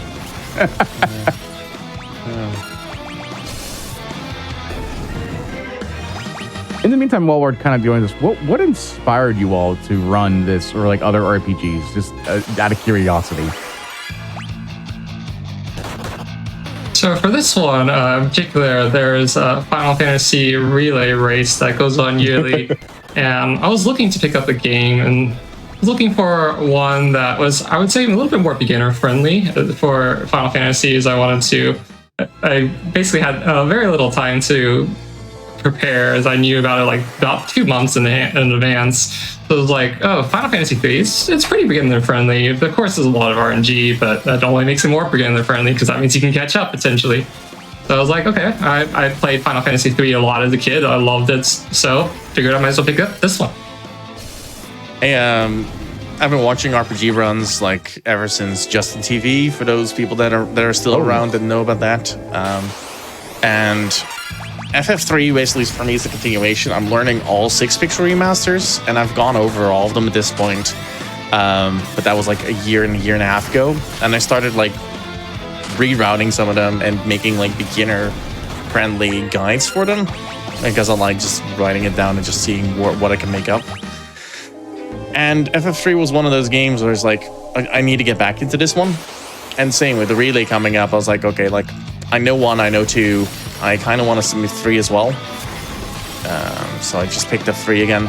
I'm actually running FF2 next week at a different marathon as well. It's all about like learning them and going from one to the next. A lot of the stuff carries over, so not even like with knowledge, but also just the mechanics. It's just super nice. It makes for like learning one of the Pix Remaster runs. You can basically pick up the other ones relatively fast after that as well. It's super cool. I really enjoy the Pix Remasters because of how beginner friendly they are. Except for when you get like 7 back attacks in a row. Like at that point, it's just. I know experience is going to help you with that. No. Yeah. Stuff like that just happens, but at the same time, like it's for later, like and more like well-known RPG speedruns, like FF7, 8, 9 are usually like the ones that people really know. They have a lot of dealing with RNG as well. This one is very beginner friendly in the way that it has autosaves and quick saves for everything. There's a lot of backup strats that the community has found out over the years as well. So there's a lot of ways you can manage it and you can help yourself out in ways where some of the other ones just aren't that forgiving. So it genuinely is a good like entryway into RPG speedrunning in my opinion. Even though I'm not making a good example out of it like right here. I truly believe it's a good way to go at it. I agree. This is one of the most beginner-friendly Final Fantasies to get into, I think, for speedrunning. 100%. Yeah, definitely very fun, very enjoyable. It's also nice because a lot of the execution is very front-loaded, so you can like just practice the beginning a lot. And as you get a run going, there's still going to be RNG, but most of them there's not many things you can do to mitigate, so you can kind of get a lot of runs going. Yeah. Just for reference, like I've been running this with my splits in the back, like after doing the reroute. I've been 4 minutes behind. I've been going back, and I've went back to like being basically on par for my reroute PV, and I don't want to say how far behind I'm right now. But I just realized I forgot it. I paused my timer, and I just realized I forgot to start it. So whoops. That's totally fine. This grind is honestly, as far as the amount of back attacks, we'll lose time. Like apart from that, nothing really disastrous has happened, which is good. Yeah, it's good. So far, we're I just got 2 back attacks in a row. I'm sorry. Like I'll tell them to get back here. Luckily, it's not that important at this point because I'm high enough job level that I can just jump on the back row for Thunder Spear and I'll still kill. Oh, nice. Yeah, that's good. Yeah. All right. I definitely feel like just getting an extra 2 job levels here. There we go. See, they're back. Don't worry, I got them. They're just giving me a little hello for going back 2 years. What job level are you at? I can't see because you're matching 2 guys. 22 at the point. Okay, I'm also 22. Yeah. Like the main difference between you getting the zombie dragon, just like that saves you a good minute and a half. That really caught us up to where we're at. I don't know when you actually exit the cave though. Like that's also the difference in routing. I stopped the actual grind part of it at 25 and then go pick up the chest. So you're basically at 28, 29-ish, depending on how many encounters you get on the way there.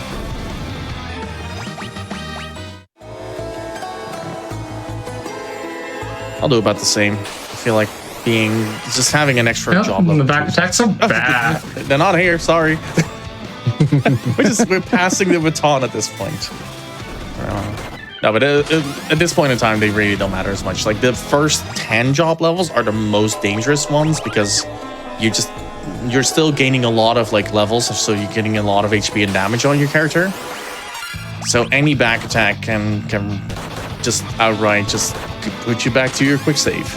And depending on how often you do, that might lose you a minute or 2, or it might lose you your entire grind.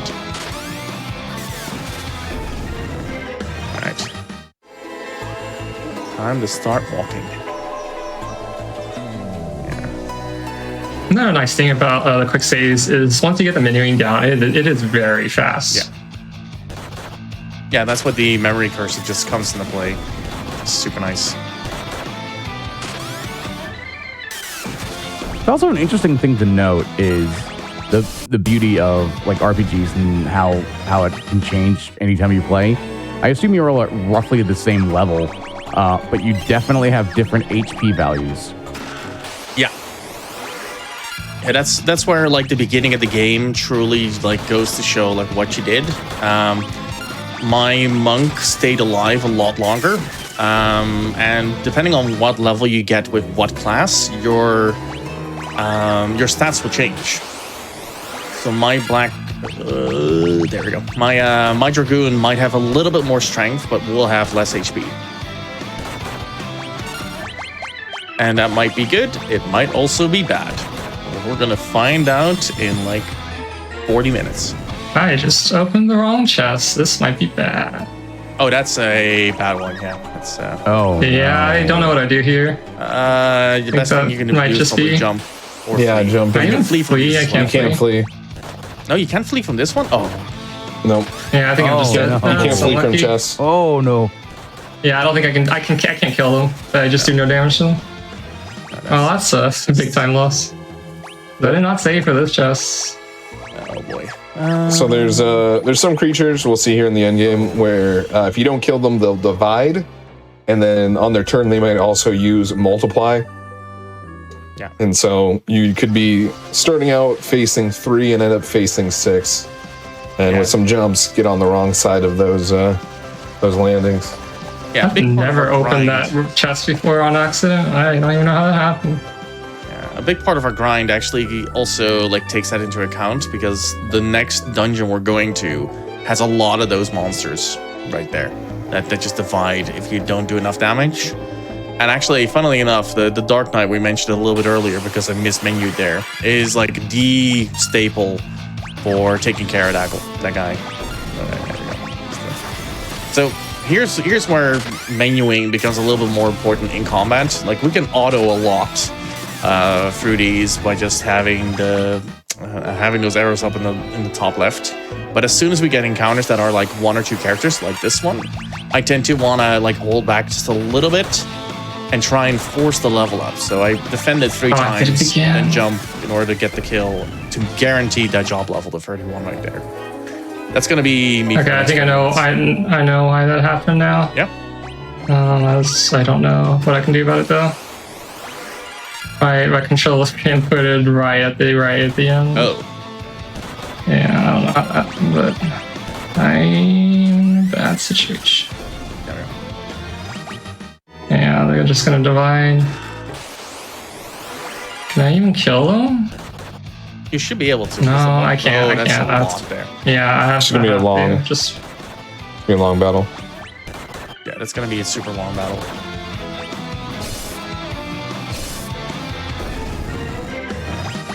It's better to just die. Yeah. Because I actually saved this time. 1, 2, 3.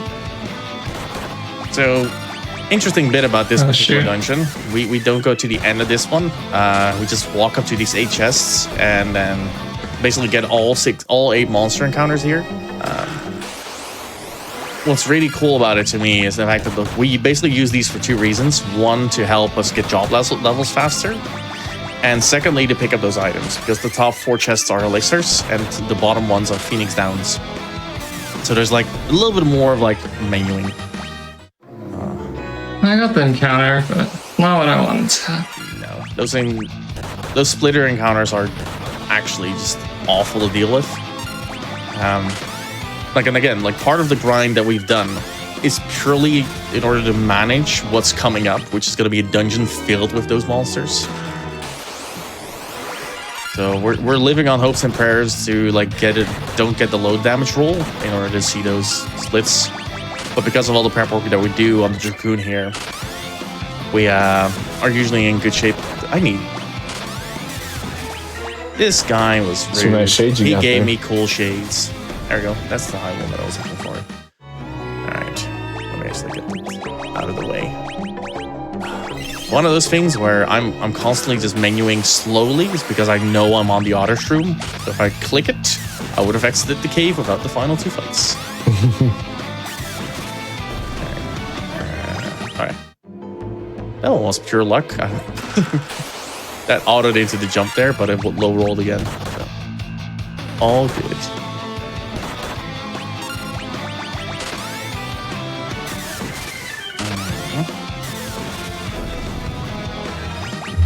Alright, so now that I have these done, I can actually auto shroom out of here.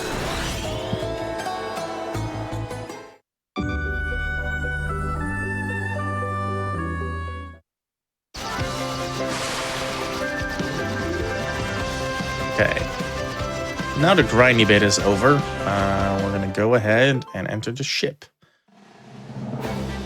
I'm gonna do my auto shroom up here now. Yeah, and then I'll just do my final shops here as well. I'm doing pure overkill on the items here, but like what I said before, like when I do PB runs, I don't do this, but I've seen it before where I run out of antidotes or eye drops at like the most inopportune time. And that just gets you a lot of quick saves that you need to do. And I'd rather just not. For losing like 15 seconds of extra shopping. Alright. Time to hop some fences. Oh, wrong fence. This is a feature of the Invincible, the ship we're currently flying on. The other one can go underground. This one can go over mountains, but just in short hops. Feels like it's at certain mountains. Yeah, only certain mountains. But a thing about this game in particular, is like all the other versions of this like have some sort of incline for it. This one doesn't. You just don't know if you got it yes or no. Which is very weird. Like, it's out of everything that was fixed, that's such a weird, like, we're gonna leave it like that. Yeah. It's, because I think even the NES version has like a small pixel difference on those mountains. Just one of those things that they were like, well, these mountains work just fine, right? They don't need to get the line up. All right.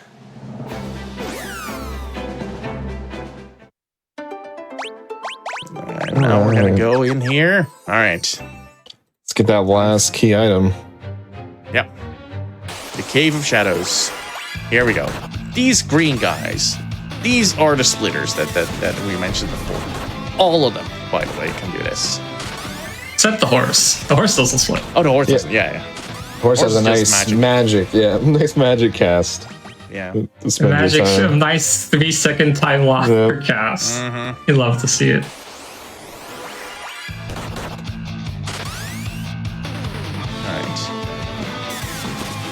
So this is basically going to be us for like the next, up until the end of the game. Like this is going to be our main strat. Now that we have our job levels, we have our XP. I would really have loved to see a little bit more HP on my Dragoon, but that's just sometimes the way the game goes. I could have farmed a little bit more, but at the end of the day, you're going to end up at around level 50 anyway. So it really just doesn't matter that much. All right, time to see the time. Oh, right. There we go.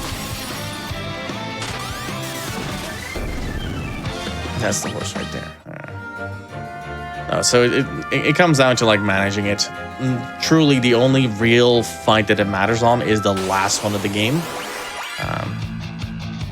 So it's just a thing that we're gonna live on hopes and prayers on. There we go. All the jumps. Best bin loves to jump, I'll say that. Jumping over all those awful costs to your wallets when you're buying games on full retail price. That's not what we do here. Let me tell you, like, the games are now 20% off on every platform. If you buy the bundle on Steam, you can get up to a 38% discount. I did my homework today.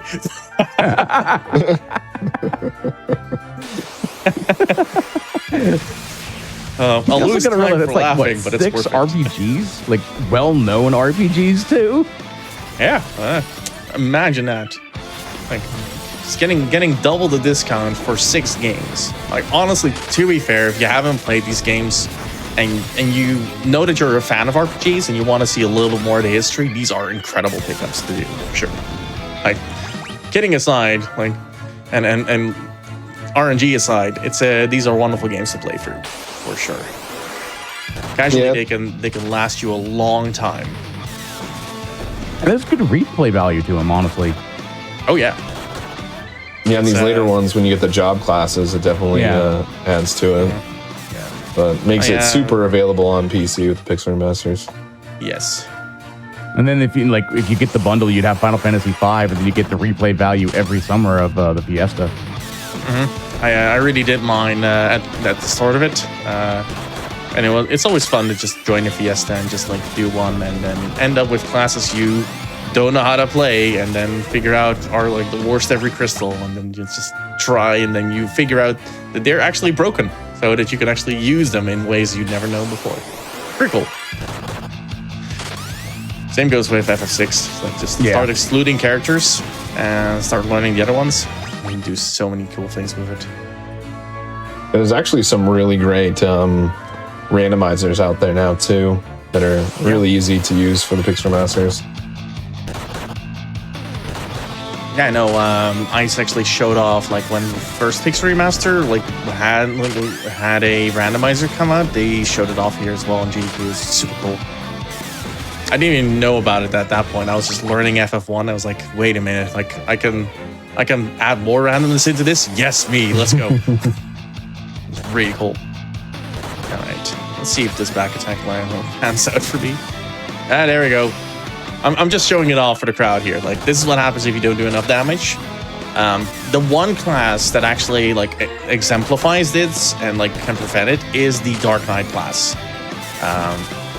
which is also the character which doesn't have a weapon up until this point. Like, this dungeon has you pick up a lot of Dark Knight gear, and there's just no other way to get it.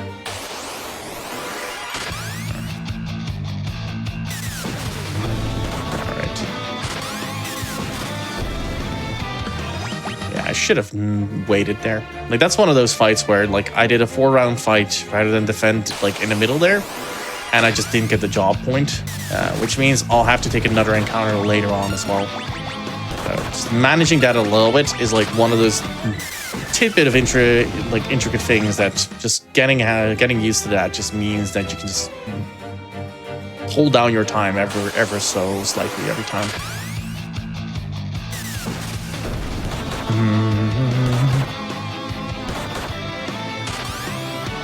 Yeah, so sometimes it's just fun to just sit down there and just like not say much and just listen to the soundtrack of these games. Yeah. What's really cool is the starting menu has the soundtrack player for all Pixel Masters. So you have the ability to just play these from the get-go. Don't even need to play the game. Just buy it for the soundtrack. You just buy them as a music box. Yep. Which, to be fair, like they went ham on the Pixel Remaster soundtrack. I absolutely adore them. I'm not gonna lie, because it happened on stream, but I cried when FF6 Opera started playing. It was glorious. Oh, it was so good. Yeah, we had that on the bargain bin at one point, and we had to have everyone that's like, hey, stop talking, because there are people who didn't know that they redid the whole thing. Mm-hmm. Oh yeah. No. Can you believe that? Can you believe that Final Fantasy VI is one of the only Final Fantasies I have, mainline Final Fantasies I have not played yet? It's a good thing to try out, and the speedrun is getting better every time. Like, the speedrun looks amazing. I always watch it on the relay. I'm just amazed by it. Yeah, it's been improving quite a bit. It took a solid year or two, but all the communities are like learning a lot of things, because most of them are learning more Pixel Remasters. They're like intertwining strategies as well. It's really cool. So like these games are getting faster and faster by every year right now. It's so nice to see. On top of the fact that with the Pixel Remasters, they are, they did update graphics and make it 16:9, but there's so much quality of life stuff that's been changed that a lot of it has to be looked at in a completely different light. Yeah. Like these runs you cannot compare the routes that we do to the original ones. It's just not impossible.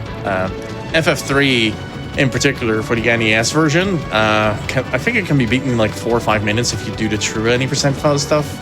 It's you can break that game a million ways. It's very cool to see as well. All right, so I'm gonna not forget to pick up the golem staffs. And I say that out loud because I forgot to pick up the golem staffs earlier. So I missed that part. I was like, did he remember? I wasn't sure, so I didn't say anything. I just thought you went through it particularly fast. I was like, huh. No, please do. We're doing this again in the relay. I don't want to embarrass myself for more people. I will mention it in the relay. I will shout at you multiple times to pick it up. Thank you. It doesn't matter that much because I can just fly over here while swapping airships. So I really don't lose that much time, but it's important to do. A little important. I've already forgotten it a few times and realized it at 5th floor of Crystal Tower. Yeah, that's why. And I had no other rooms too. Oh god, I need to sell some stuff that we're not using anymore. We're not using this. We're not using this anymore. We're not using this. There we go. Glad I knew.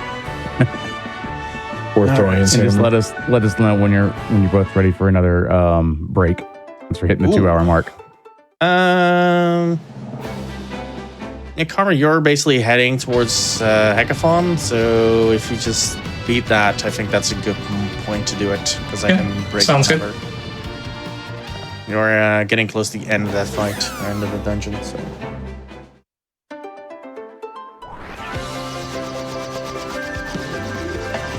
Alright. Because I'm gonna be stuck in a dungeon for a little bit. It's also a dungeon why I want to have at least like level 28, 29. I actually flee the upcoming dungeon. Most other runners don't. I just really don't like the constant menuing here with some of the monsters. One of them requires you to flee. Yeah, there's a lot of deadly encounters in that section. It is very frightening. Yeah, it's the fact that they There's one in particular. There's one in particular that I'm sure someone will find. So I'm not going to mention his name yet, but you'll see it. Yeah, which is why I'm doing basically a menu that will save me time down the line anyway, so it really doesn't matter that much.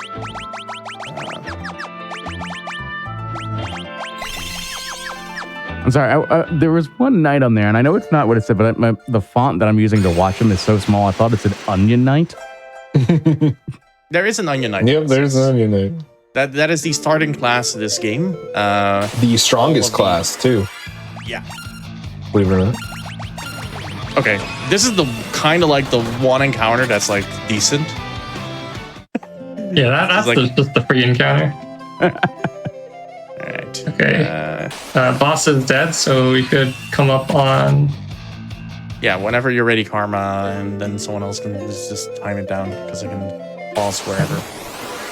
That's the bad one, right? Yeah, that is the bad one. Nemesis is not what you want to see. It's awful. All right, that's probably good right there. Yeah. If you want to count us down. Back in 3, 2, 1, pause. I think you're all getting a little bit of a cutscene there, but that's okay. It's a little bit easier. Yeah, once again, we're going to take a small little break as we get up, stretch, get some hydration in, and apparently reset the RNG once again. Gotta make sure we get ready for the final dungeon. Yeah. But yeah, this is always a good time to, like I said, get up, stretch, get some water in you. Hydration is very, very important. And also, do not forget while you're on there, if you come back a little bit early, don't forget to join the official GDQ Discord and at the Hotfix role, so you can keep up and tabs with upcoming events, talk with staff and showrunners as well, and so much more. Use !Discord in Twitch chat for more information. Once again, we're going to take a small break. We'll see you all in just a little bit for the last part of Final Fantasy III.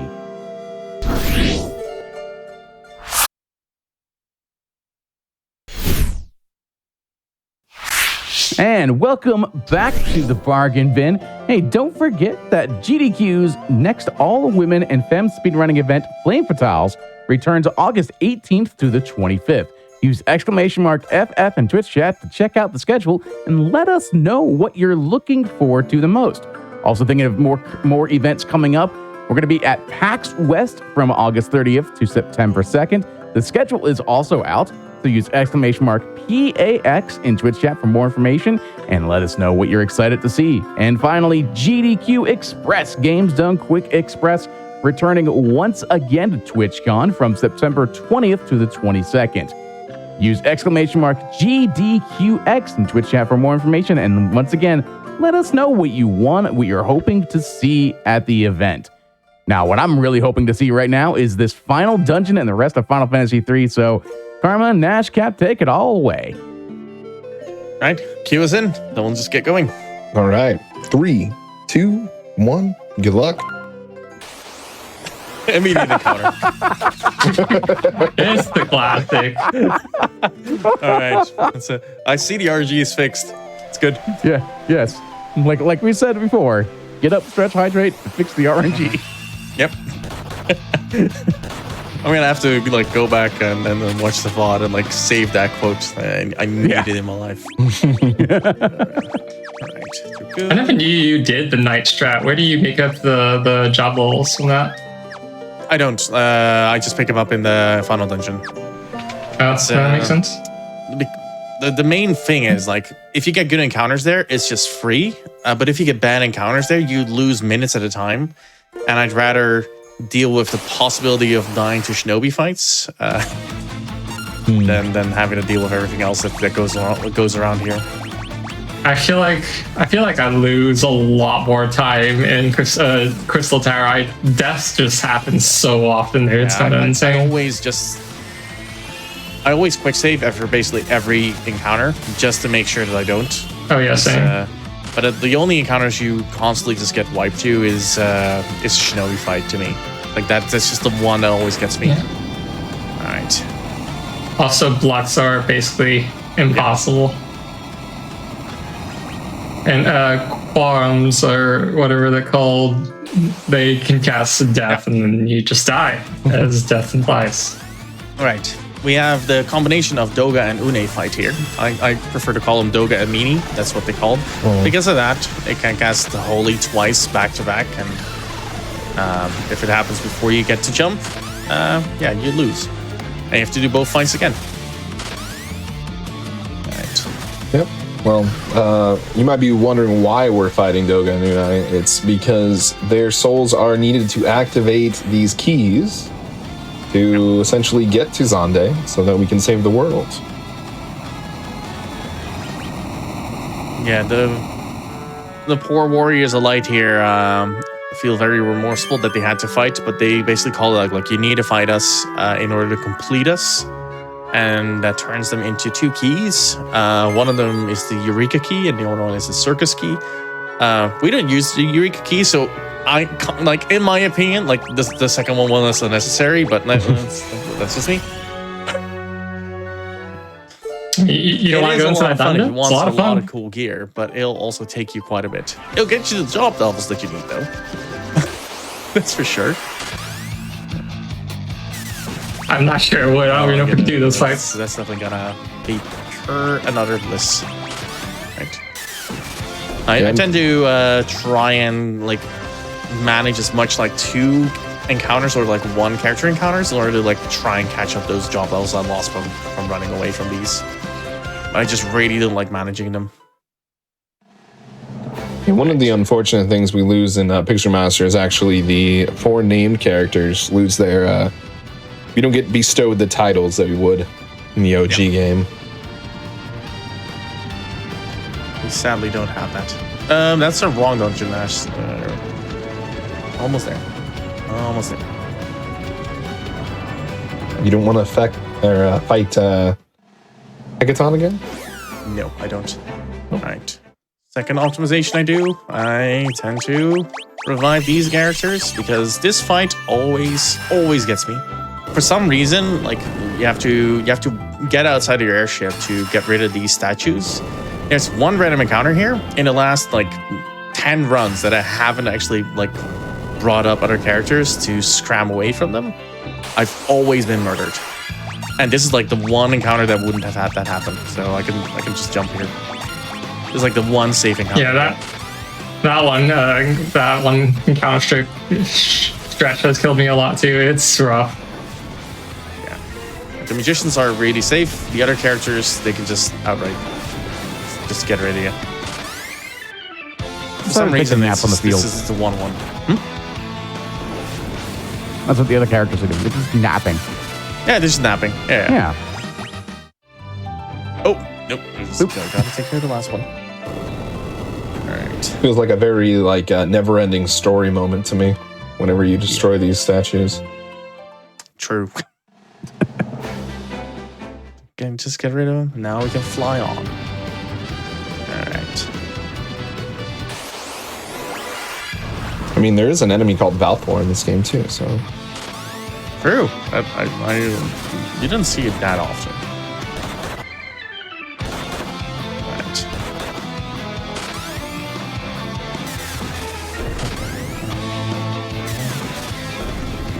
I think I need one more encounter. This point here. Yeah, that's good. That's it. The Invincible also like has the artillery's providing cover thing. Normally very cool. And the idea of it behind it is very nice, but most of these monsters are a lot more powerful than that, so it just wastes time for us. It doesn't always happen. So it's an RNG chance of like losing like 5 seconds. All right, I'm gonna make sure that I have all the items that I need. I'm gonna just get myself a little bit more of these. Yeah, I think I'm good. I'm just not risking it today. Yeah, that's fair. As you start your final dungeon dive. Yes. Here we go. These Iron Claws are one of the more scary ones because they can damage you a lot. As you can see. Wow. Turn counter really matters here. Because if you get a good turn counter, you basically jump before the attack and you jump down after the attack. And the greater demons can also summon them, which is also fun. Like that. I love the game like listening to me and like going like this man really wants to show off all these wonderful features of FF3, so I'm gonna oblige him. It's a time waste, but it's for content, and we always love content. Oh, that's convenient. I really think that games have some innate microphone built into them, and they're just like no one says anything. It's just always kind of there. Oh, all right. King Behemoth, bad encounter to get. You normally want to flee from them if you get the chance to. But yes, the game always is very rude. Like I just said, like that. Like that's how you want. Every time. You keep doing this. I'm very well known for it. That's not how I'm supposed to do that turn, but that's fine. Should be fine. Probably not fine. Definitely not fine. That's where you quick save. Yep, it's when the quick save comes in. Yeah.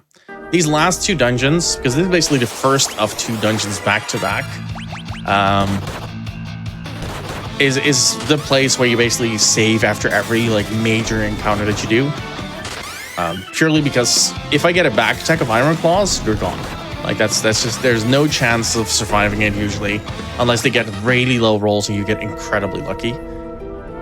But this is where I'm also like, where it comes in handy, like knowing exactly like how many steps it'll take for you to be able to like learn like, okay, I need a quick save here in order to when I go and when I get a bad encounter, I won't have to walk that entire time. So that one's a little bit too early for my little taste.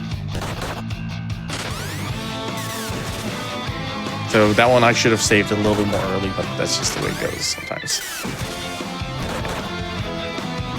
Oh boy. oh no. Oh yeah.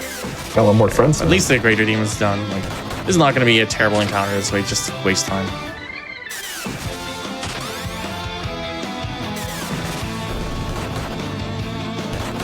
I'm going to guarantee that job level today. That's what I'm doing. And all the overflow points. Yes. Like normally it would be better to guarantee yourself like to do the row in front, but again, like depending on your turn order, that might end very badly for you very fast. All right, and there you go. I'll guarantee the 5. Yeah, this is the one I was talking about. The death needles can just outright just get rid of you.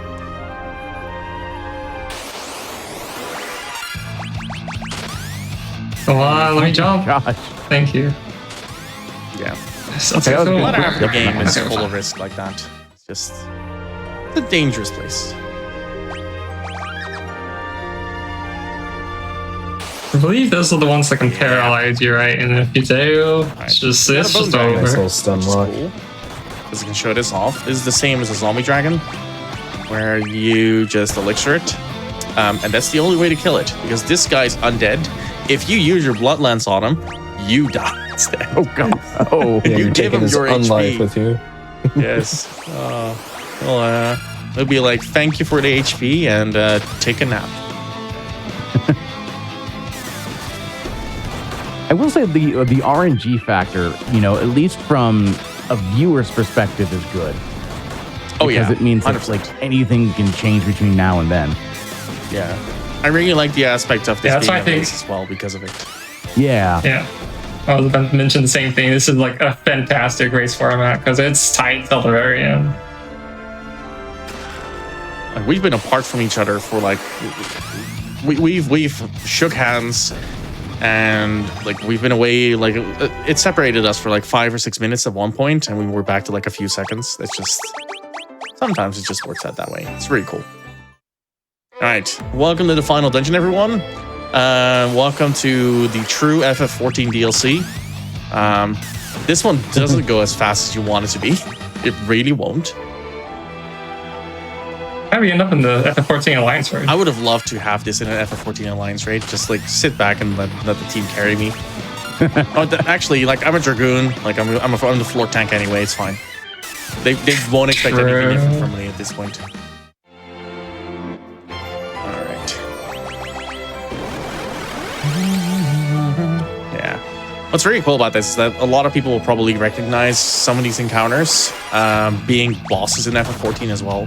They really pulled out like all the stops trying to reference this game as much as possible, and I just love it for it. Oh boy. It's a really cool concept doing it either way, because if you do 14 first and go back and play Final Fantasies and you're like, oh, I recognize this. Yep. Then same for the other way around. We're able to see all the bosses that you enjoyed. Yeah, it references each other very well without trying to intrude on each other's storyline. It's just something that is super cool. I keep on trying to get into 14, but every time I try and launch the game, it crashes. Fair. I guess that would make it a little bit hard to play the game. Yeah, that'll definitely put a stop to you. I own it. I have a key to get in, but every time I try to type in the key, it crashes. That's a true speedrun that honestly should be categorized in the leaderboards. Installing FF14's like monetary system or payment system. If you're not going for Steam, you know, like you're part of the crew that knows about. Oh no, please. Oh, if I'm lucky, we'll live. Probably not though. But yeah, it's the same for FF11, by the way. Like I truly believe that installing and making a fresh account in FF11 should be a speedrun category. Just because of the sheer amount of pain that it takes to get there. I'm glad I'm not the only one. They're being quite nice to you right now. Actually, I can't believe you're getting through this with sunglasses. Nope, that's fine. Aw. Again. Thanks, team. Same team, by the way. What was that? What was that about the game listening? I forgot. Yeah, that's should have called it out. This is what I mean. Like shinobi fights are probably the most dangerous one. Like the kumkums can actually like cast death on you, and there's a few other ones that are dangerous. Shinobi fights, like they just say no, and then you're good. And that was a good one, by the way. Like they waited right up until the very end to ruin my day. Which is I would say the Blux are the worst encounter because they summon those guys, the mage guys, and they summon them a lot of them. Yeah, but, So it gets rough really quickly. yeah, but that one you just flee from. Like the Shinobis, you Yeah. honestly can't really flee from. At least like I don't have luck. Speaking of Blux, There we go. There. Let me just try and flee from at a least Shinobi fight. they're pretty easy, right? There you go. That's how you flee from a Shinobi fight.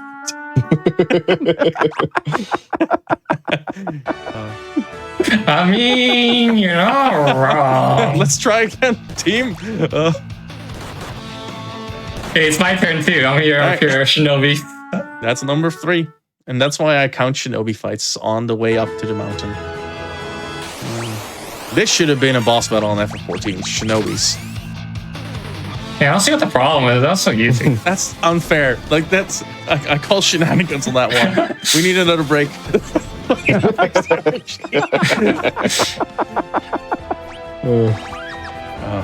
It's always good to see a Shinobi fight that you win from. Like it genuinely is one of the best feelings. You know, like I did that. I got through a Shinobi fight. Like at that point, your run is blessed for the rest of it. All right.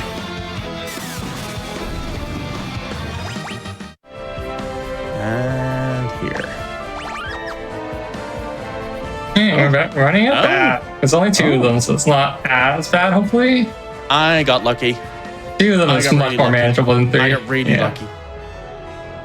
Yeah, I had an encounter skip there. So one thing to mention is even though you, when you run up the mountain or when you basically go into dungeons, you have a set amount of tiles before you get the next encounter. If that tile is the tile you would normally like go into a fade out of like a different door or a staircase, it will skip that encounter. So that's like the one point in time you can actually like learn to skip encounters from. It's just the fact that we don't know where the tile is, so we can't really manipulate it as of this point. Oh, I got death right at the end. That's... Okay, come on, game, come on. I didn't get it. Okay. I was expecting the same thing to happen as well. Just the way it works. All right. We are now on floor 5. This is where we're going to see a few different things happen. I'm going to do mallets here. I'm going to high potion this guy. I'm going to put him on the knight class. And I'm going to put him on the red mage and him on the red mage. I'm going to check. Oh, that's not the right red range. Nope. You. And you need to be a red mage. So double check equips to remove them just in case they actually mess around. All right. Dark General's great. So this is where we actually start with a strategy that we do very early on in Final Fantasy 1. We just made ourselves a statue. And statues are great. Alright, he's down. And so Bargain right now is a statue, so it'll be permanent, which is what we want. Permanent bargains. This is true. Yes. Bring it back. So Bargain's a statue now. That means it can't be hit by anything. It can't get damage. It will get XP though, which is something that's unique to the Pixel Remasters. So we have officially halved our XP gain on our Dragoon on Bespin. And it's one of those things where it can help us out in the long run, because single target spells that have a 50% chance of actually not hitting us, which is what we want. Because we're going to get a boss battle pretty soon that we want to have targeting the Bargain instead of us. Right. I'm getting all Shinobi fights. Yeah, you're getting worse than normal. Let's see if you can run. I think... Nope, no run. Oh my god. Hopefully I'm good. Did I get the job level? Yes, I do. All right. At this point, my Dragoon is job level 86. So I need a total of 13 fights before I get to the final boss, which is something that's, I feel like, is pretty decent. Also, long cutscene here. I'm so sorry, Karma. Yeah. It's just part of the experience. Did I even say? I I didn't get a say. pretty decent crystal tower. I gotta do Karma's one more getting encounter. a little bit less of the decent side. It had the good shinobi fight, and then it went all downhill after that. But that kind of shows you the beauty of the RNG about it, though. Yeah, like we said it before just a little bit ago, but having this as a race format to me, like as soon as you brought it up, I was like, yes, this is such a good game to show off a race for. Because again, like we've been apart from like 5 minutes from each other, and we went back to like basically being tied. And now there's just a few minutes behind, like beneath us, or yeah, a few minutes separating us. There we go. Proper words, Nash. It's early in Europe right now. But and I do appreciate the fact that you stayed up. You went to bed early and, basically got up at a very, very, very early time for this. Yeah, like any time I can show off a Final Fantasy game and show off the shenanigans that come with it, I will always be down. It's such I love this franchise to bits. Okay, there's truly not a single Final Fantasy game that I haven't really either investigated, played, or tried. And I'm talking about, I have the weird Dragon Quest Final Fantasy crossover Mario Party game for the PS2 from Japan here. Like, that's the level that I'm talking about here. It's truly an amazing franchise that, if you like any sort of genre of games, there's probably a Final Fantasy game tied to it at this point. So you can truly investigate it for all it's worth. It's truly an amazing franchise to play around with. All right. Selective mail. Just preparing the RNG for the upcoming boss fight. Here's our first one. This is Sunday. To manipulate it, we actually take one attack here and then we start jumping. This is it. This is the strategy for the fight. At this point, like my hands are up and I'm praying for the best. I'm praying for not seeing that meteor shower. There's truly one major route difference that you can do. Either you can risk it and fight with a Holy Lance and a Blood Lance, or you do double Blood Lance in order to do a little bit less damage but have more regen. We're trying to avoid as many spells as possible, mainly the meteor spell. And as you can see, the Faraga spell is getting targeted on Bargain the entire time. That's because we're still up in the air whilst it's being set up, and it can target us whilst being in the air. So all those single target spells will go up until that one statue we made. And if it's not there, it would still default to going onto our main character, which is something that we just don't want to see. That's why that statue is there. That's why this strategy works. And it's truly amazing. Like I've mainly like speedrun FF1 and we use statues all the time. So bringing it back like for the finale just feels reminiscent of that game for me and that run. Definitely. Right. This feels very much like a Zeramis fight from Final Fantasy IV. Yeah, we use a lot of overarching strategies for it. There we go. Sunday was actually pretty nice. Just as much jumping, but more praying. Definitely. Yes. All right. So this is where we find out that Xande was actually just a puppet of the Cloud of Darkness. I truly wish the FF14 crew could experience this version of Cloud of Darkness. Get Particle Beam for 7K. Bye. Oh. Rip run. Yep. It's bad RNG. What can you do? I'm not gonna lie. It took too long to fight and got him rage. When you said Cloud of Darkness, I thought you said Clown of Darkness, and I was like, oh my gosh, Kefka? Like, to be fair, like Clown of Darkness is also like it is how you could refer to it. Like for the FF14 raid, like it is an easy enough fight that it's a Clown of Darkness. Not this version though. This version will kick your ass. Right. If FF14 had a Savage version, it will be this version right here.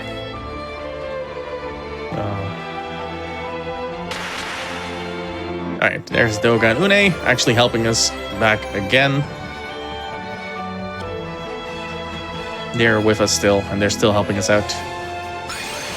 And now we're at the literal point of no return. We're in the World of Darkness. This is the final dungeon. It literally has these 4 floors.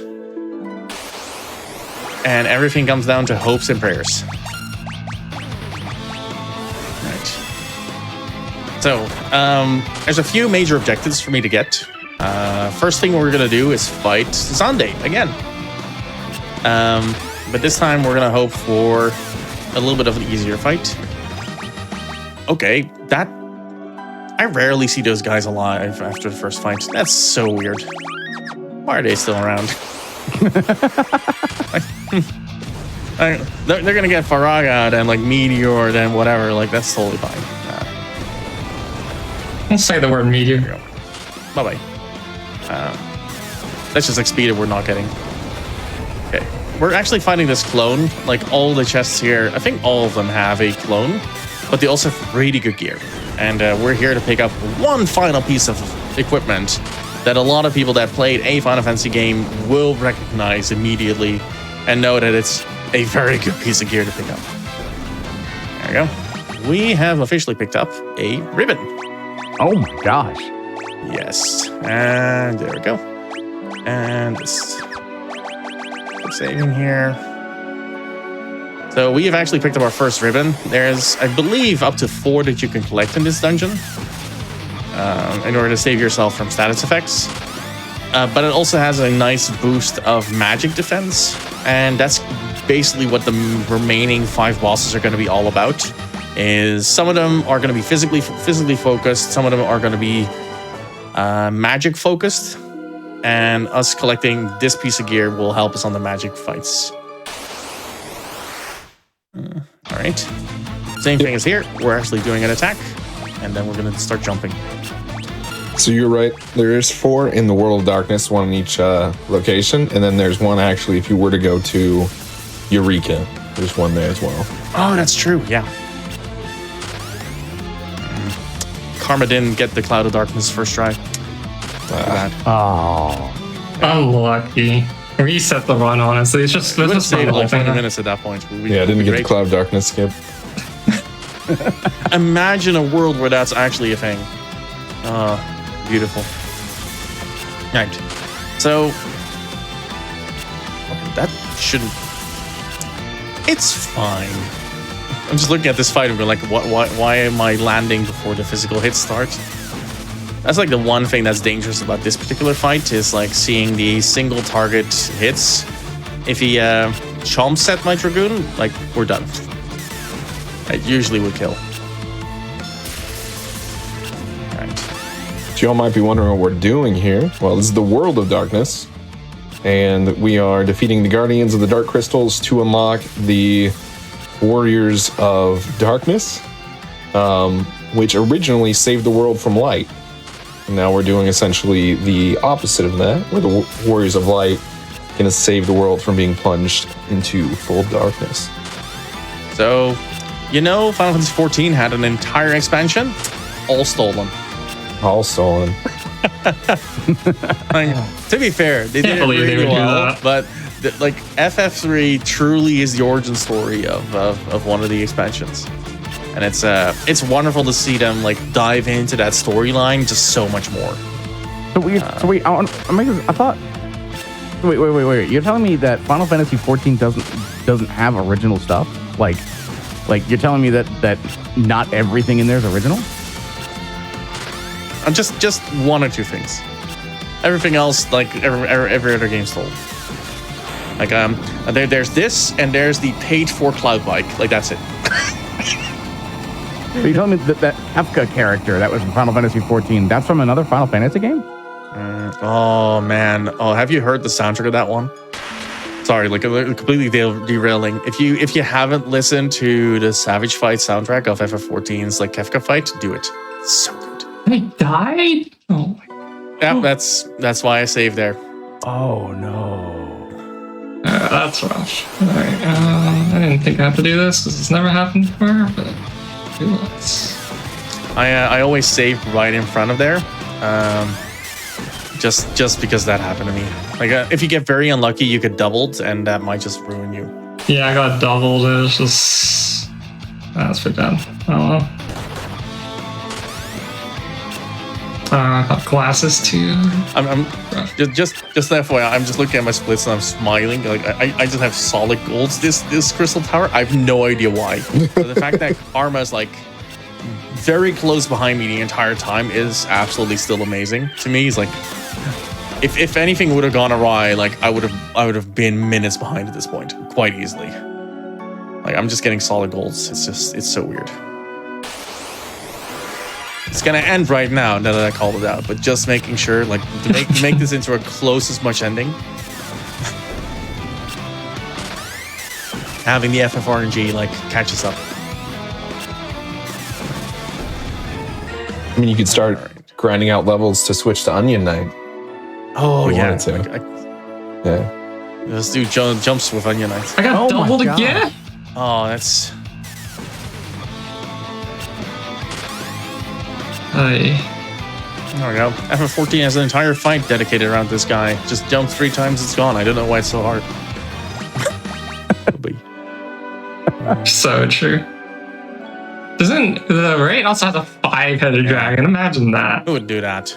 Honestly. 2-headed dragon's bad enough. To be fair, our 2-headed dragon that's coming up is the most painful thing ever. Like it's the fact that we had to figure out like, hey, they actually buffed this guy and they might have buffed him twice is it's a terrible feeling as a speedrunner when you have like a solid strategy going into the final dungeon full of RNG and then figuring out, oh, that's not going to work anymore either. All right. Just for consistency's sake, I'm doing the full YOLO on this. I haven't done double blood lance here, just to get more damage in on the Ariman. Well, let's count how many full heals we get here, huh? The run I did today, or yesterday for everyone else, but today for me, had 6. It was. I lost 2.5 minutes on this fight alone, and there's nothing you can do about it. Right. Also, fun fact, Zonde clone also doubled me again, but this time I lived. Oh, Jesus. If you get it on the first try, it might actually be worth it to like just attacking once in order to try and get out of that cycle. Like then your speed just might not be as good for him. All right. I'm actually close. He didn't Kiraja once yet.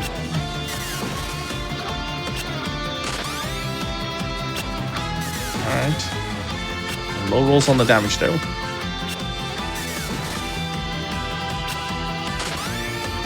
Ooh. I must have been off by like 10k. Must have miscounted. Because I should be almost there.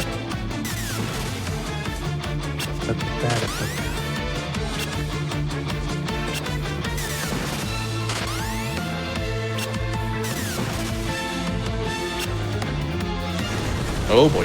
Oh. As long as it doesn't double me, it's we're usually fine. This is why having the double Bloodlands here can save you. Oh, like that. Oh, that's a really bad timing near the end of the fight. I'm pretty sure it was like 1 or 2 attacks away from that. Yeah, I was watching that because I'm also just fighting servers right now, which is significantly less interesting usually. Yeah. So tried it once. I'm just gonna go to double Bloodlands. With the double Bloodlands, you would normally just survive this because you just heal a lot more. But getting tripled basically is just that's a death sentence. To do a quick contrast on HP, Zonde 38,000. Here, Ariman is 75,000. Yeah. We're doing no additional damage. HP. It has the most HP of all the Dark World bosses, minus the final boss, obviously. Yeah. And it can cast Kyriga, so it's like the double tank. Mm-hmm. Oh, that was like right at the end as well, which is kind of a pity.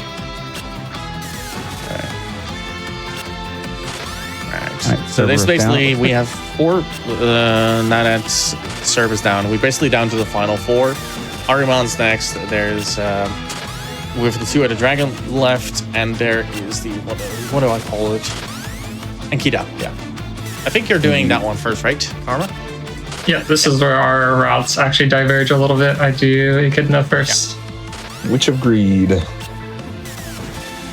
I'm not sure if this question has been answered. I think it has, but I'm not sure.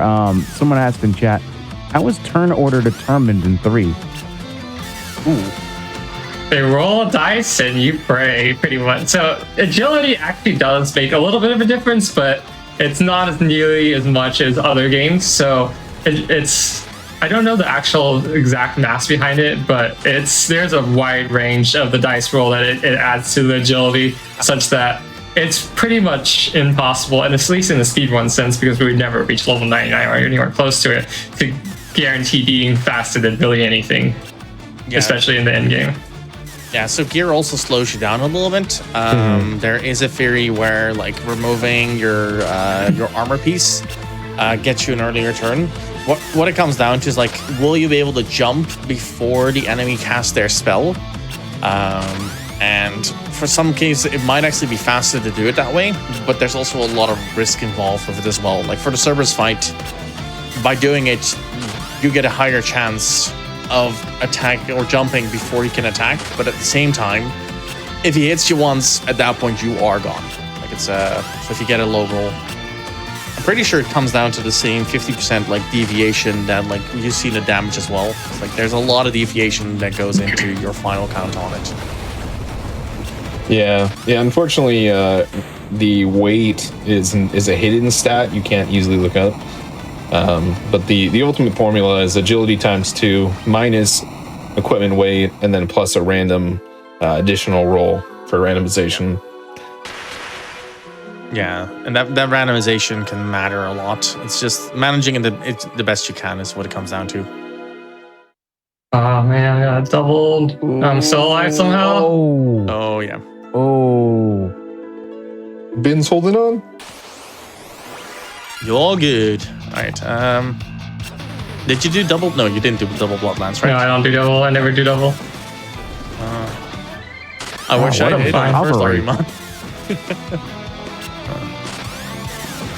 What a recovery on that. Yeah. It's like sometimes you get unlucky on your rolls, but at the same time, like you can salvage it quite well. Pretty sure I could have. All right. Pretty sure I'm good after this fight. Okay, that was almost bad, but it was only a drain. Okay. I am going to do this, and then job night, and then. Also, Ribbon's really important because some of these bosses can cast death, which you couldn't just try to do on me. Yeah. Okay.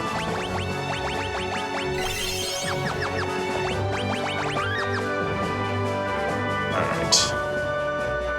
Here we go. So this is basically where I majorly deviate is, I didn't do my mallets. That might not matter, honestly. Sometimes they just don't hit very much. I might have to heal these guys first. Yeah, let's just keep on guarding. Cast High Potion on you, cast High Potion on...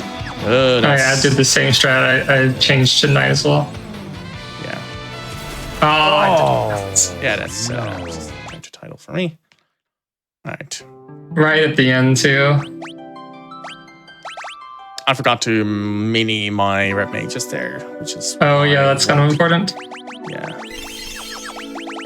It doesn't always matter, but I got high rolls on their attacks, so then it definitely does matter. Okay. Easier to hit them now.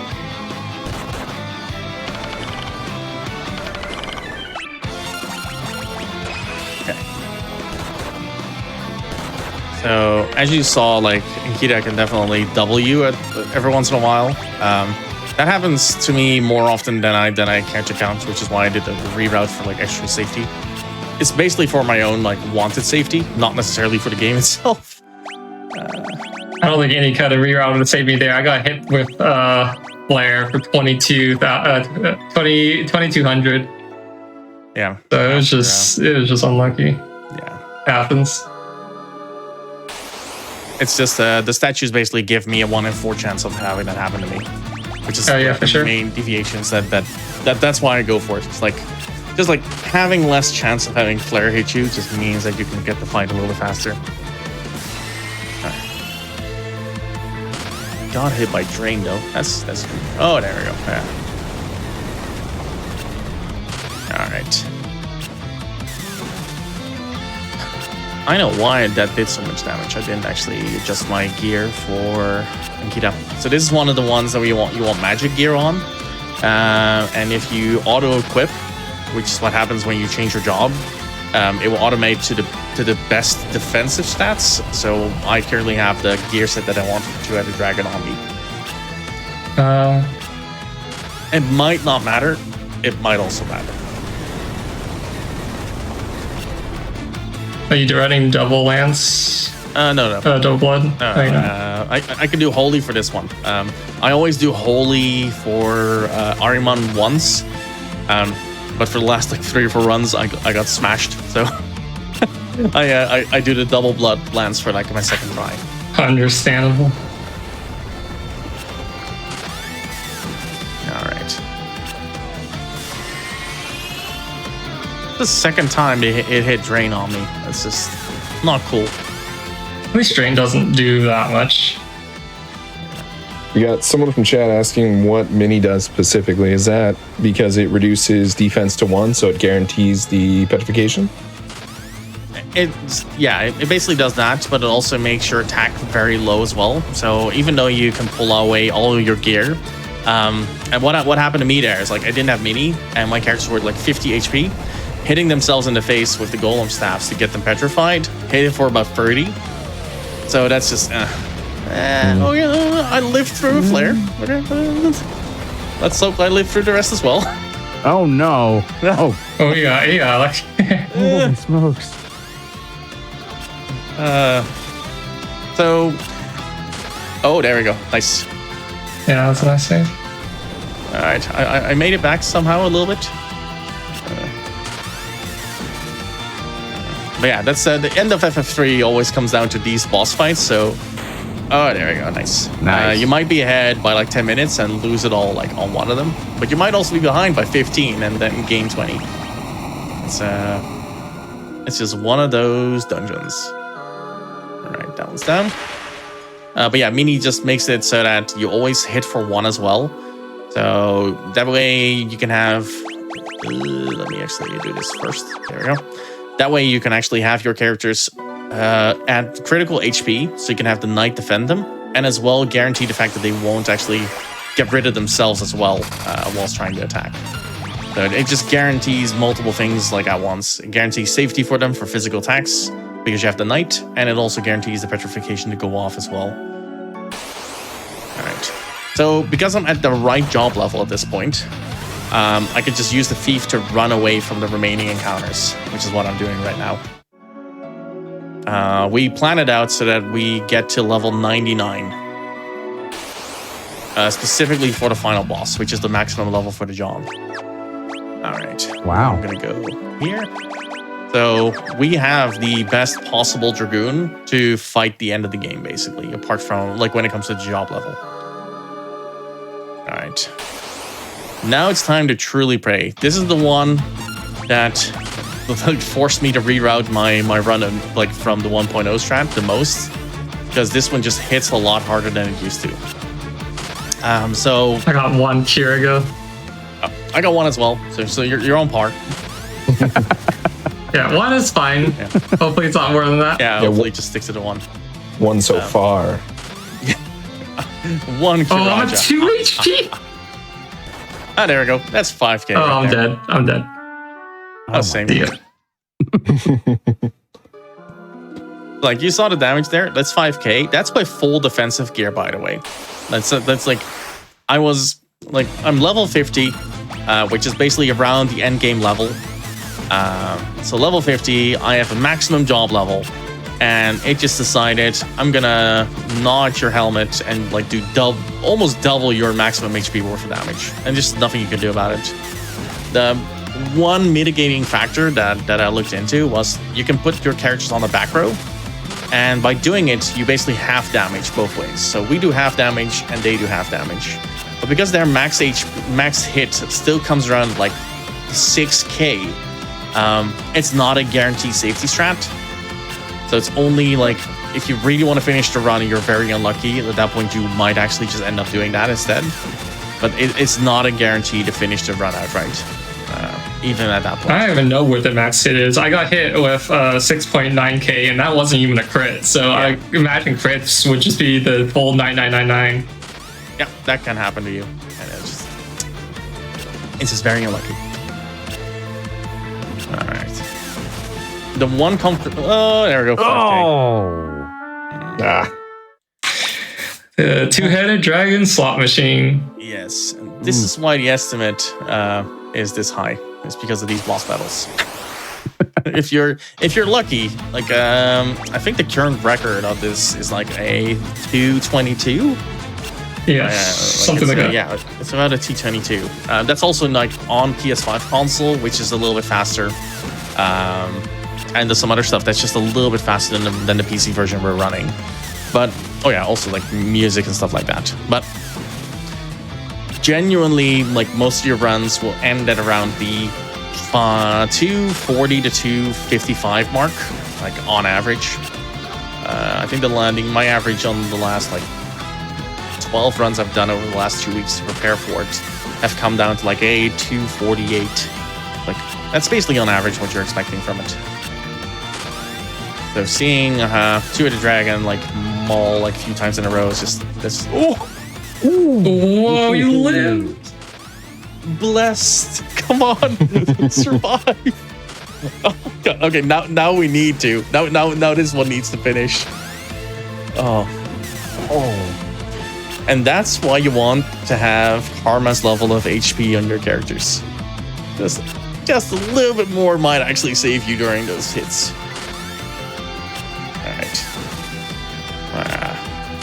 That was way too close for comfort, I'll tell you that. That was Yeah. impressive. Please be okay.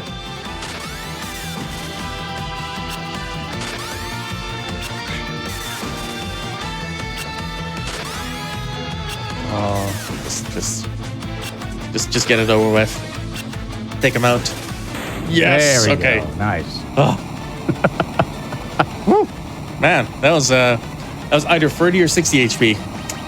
That's I don't know what the number exactly is. I know it wasn't a lot. Oh man. It was enough. That's what it was. Yeah, that's all we needed. Oh man. Best bin, that's for sure. Best bin. Best bin, best Bargain bin. Oh, getting us out of here. I completely okay. Never mind. We're just. I need to. I'm so baffled that it actually worked. I just completely forgot to swap back to thief to run away. This is just me manipulating I the did the same RNG. thing. This is me manipulating. I did something similar. I forgot to revive my red mages. I went to the fight with a single knight. Oh yeah, that's all you need. Hopefully. All right. That means that I am on my way to the final fight, which will hopefully. Yeah, I'm 99% sure I touched 4 crystals. If you don't touch them once, we're gonna find out in a little bit, and then we just have to walk for another minute. But I'm 99% sure. These fights have been intense. That's for sure. All right. Good. Then let's actually check. Yeah, one of the caveats with just spamming the crystals when you touch it is if you touch it one more time, it does a full heal status effects. We lose our petrifications. Yeah, we did it. All 4 Nice. all 4 warriors of darkness are here. That means that I am officially on the final fight. It is jump and pray. So pray for me, chat. Also pray for Karma because Yeah. two-headed dragon. Like we need all of the blessings. Oh well, that was fast. Oh, okay. Well, yeah. Yeah. Yes. Oh, okay. So this one we have a few. You have at least I think 1 elixir, right? Left over, yeah, or sometimes I have like you do 4 or 5. 4 or 5. That is the lowest amount of HP I've seen someone go into Cloud of Darkness. Wow. Yeah, that's because of the bad early game. That's Yeah. what happens if you get bad early game. There's just no salvaging it. Like if I get doubled once, I need low rolls from both of them in order to salvage this. And then I've you need also high. seen Cloud of Darkness do not particle beam twice already, which is also weird. Yep, you can also get a double hit on your side. Yeah. But yeah, this is where the battle of attrition and the battle of not getting doubled comes into play. So a few things working against you. Yeah. What level did you end at? Was it 50 or 51? I'm pretty sure I'm at 50. But yeah, it's due to the fact that I just didn't have the my monk was at level 6 or level 7. Yeah. So like those differences in levels from the early game matter at the final fight, because preferably you want to be at around the 3000 HP mark, which means that on my end I need 2. That's what you want. Like you want low rolls. Oh man. So I got doubled there. Oh, I got doubled there, and the first particle beam was a low roll, which is nice. That actually saved us right there. All right. Yep. So 120,000 HP. You're averaging maybe 3,000 a hit if you're lucky. Oh, Yeah. We're looking at 40 hits. Album, Future Dragon. All right. Karma's done with the final theme as well. That's a good first try right there. We're not counting the one. We don't talk about that. totally fair. Exactly.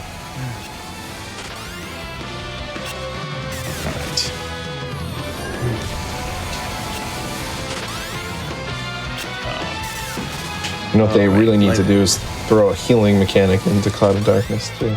That'd be great. Oh yeah. Should just give it the blood lance absorb. Just start praying more.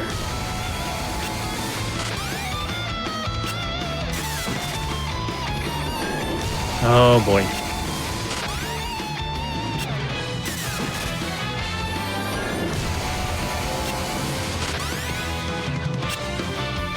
This is literally a hold your breath moment. I think it's in these moments you should ask yourself, what could possibly go wrong? No, don't do this to me, don't Captain. do that. Don't do this to me, Captain. No. There it is! Wow, he survived. Can he survive this one though? High roll. Come on. Oh my god. Unreal. No! Oh, there it is. And just like that, Yeah. the Oh race my is God. tied. Pain. Yeah. Just to be fair, like, in case, like, just to make it fully aware, we're now both at the final boss, and the literal one thing we're doing is just we're pressing the jump button, and at that point we're praying. So there is one small tech you can do. Is you can, if you're at low HP, you can try to use elixir.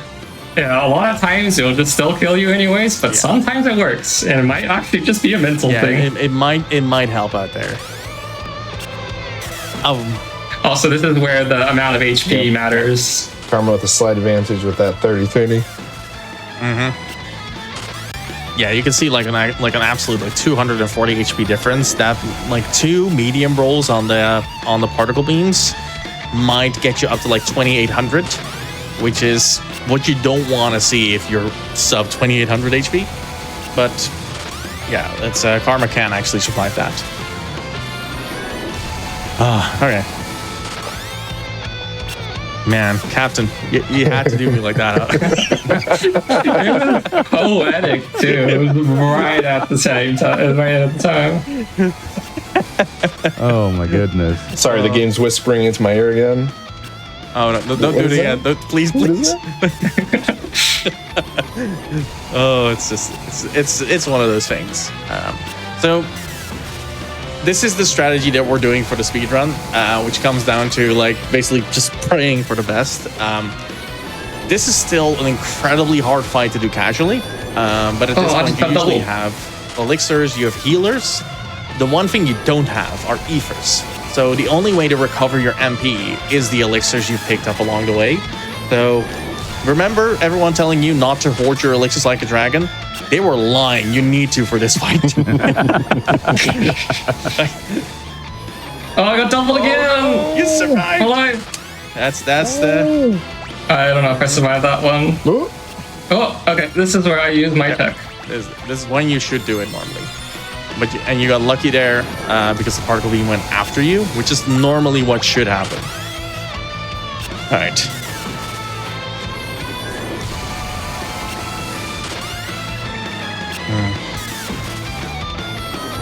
No, this is basically it. We're waiting. Oh, I got doubled again. Good fights. That's fine.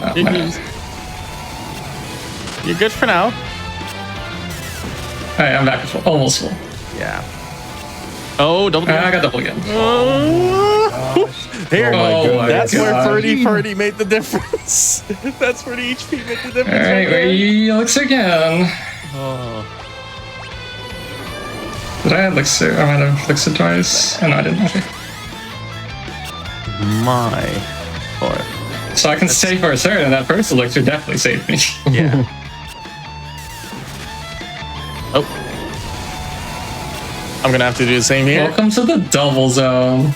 Oh no. Oh no! That happened before. Oh, that's not good. Yeah. Oh no! That's just what happens. I got unlucky there on the fights, on the jumps there. I really wanted to elixir there, but I just couldn't do it. And then I got a low roll. Yeah, it's also hard when you have low HP. I got low rolled, he got high rolled. That's just how it happens. So remember all that time gain I had early due to karma, like having a bad like Jin dungeon? Haha. that all comes back here. That is why I mentioned in the very beginning, it's not over until it's over. So if you want to see this happen again, like in a few weeks' time, we're gonna have like the actual Final Fantasy Relay, where there's gonna be a bunch of Final Fantasy games being run as well. Might as well do it now.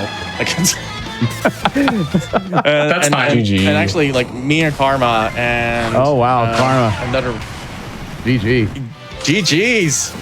GG. And Karma wins the race. That's just how it goes. That's FF3 for you. Wow. All of you folks at home thought I was ahead. But then I got blasted in the face. I got exactly full damage. Oh my God. Oh my god. At that point, I think just take an encounter and try to reset RNG. Yeah, that's kind of what I'm gonna do. That's just too many deaths in a row. It's getting very bad at encounters there. There's nothing you can do about it. It just happens. Oh god, Garm's fine. Alright, let me just set it up again. You can also just run. And I'm taking. Oh no, I'm taking one more encounter to get the extra level now. I've 1200 XP to go. One more encounter will get me dead. Yeah. All right. It's twin dragon. Not to say that's double-headed dragon. It's another dragon. There we go. That'll get me the extra level. That's definitely gonna make the difference right there. 100%. Don't forget to save. Right. Yes. Thank you. Yeah, we got nice on it. Luckily, it does auto save. That's true. When you enter the area. Save for RNG. That's what happens. Yeah. All right. Setting it up. Absolutely. And then it's just gonna pray. All right. Well, in the meantime, You do you. yeah. While we go through this and I'll wait for the setup to start. Done. Okay. In the meantime, hopefully this being the last one, knock on wood. Like, where can people follow you all? So, like for me, like the name's right there. You can just go to my Twitch right there. I plan on just streaming a lot more FF1 through 6, but also speedrun a lot of casual games. I'll talk a lot about development stuff as well. I like diving into the depth of both like gameplay and lore on video games quite a bit. I like just like figure out new things, so also learn a lot about new things about video games. So you can find me there doing all those things. But at the same time, I'm going to be running FF2 in like a week and a half on BSG. I'm running this again in 2 weeks' time on the RPG Limit Break channel with the FF Relay. And like 2 weeks down the line there, I'm doing bingo stuff. So it's like, I do whatever. I love just playing video games and just delving into them. So that's basically me. If you want to see more of that, you can find me on Twitch and I'll tell you where to go next. As for me, my name's also on the stream, Ionic Karma. I mostly play RPGs, number of different RPG speedruns that I do. Also do a few puzzle speedruns now and then. Like Nash said, I'll also be in the relay race. We'll actually be running back this exact race, FF3, in 2 weeks' time. So if you want to catch that, want to see the run back, stay tuned for that. Yeah, it's 13 days from the start time of this run, exactly to the hour. So it's going to be another 4 a.m. like run time for me. But we're racing another person, Mushiba Mushi, who's an incredible Japanese runner who came into the scene and was actually just outright demolishing categories at this point. He's an incredible runner. So we're going to have a tough time catching up to him for sure. He's incredibly talented. So it's going to be fun, like doing a three-way race with this. And shout outs to Captain as well. Like, you can do it yourself if you want to. Shout myself out? Okay, all right. Hey, you can I can shout you out as well. Like the amount of stuff you do for the PR community has been absolutely incredible. Camps of the Dorks, also on Twitch. But yeah, it's more of the same. Final Fantasy runs, currently run 1 through 10. Going to be learning all the way up to 16 here by the end of next year.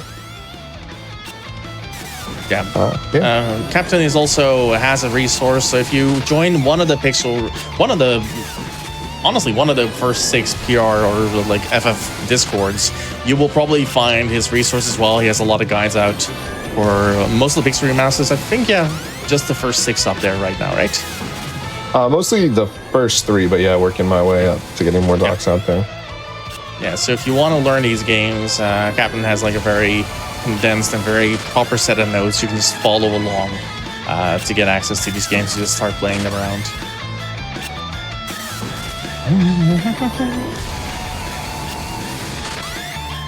You want to shout out all the things that is happening on Hotfix?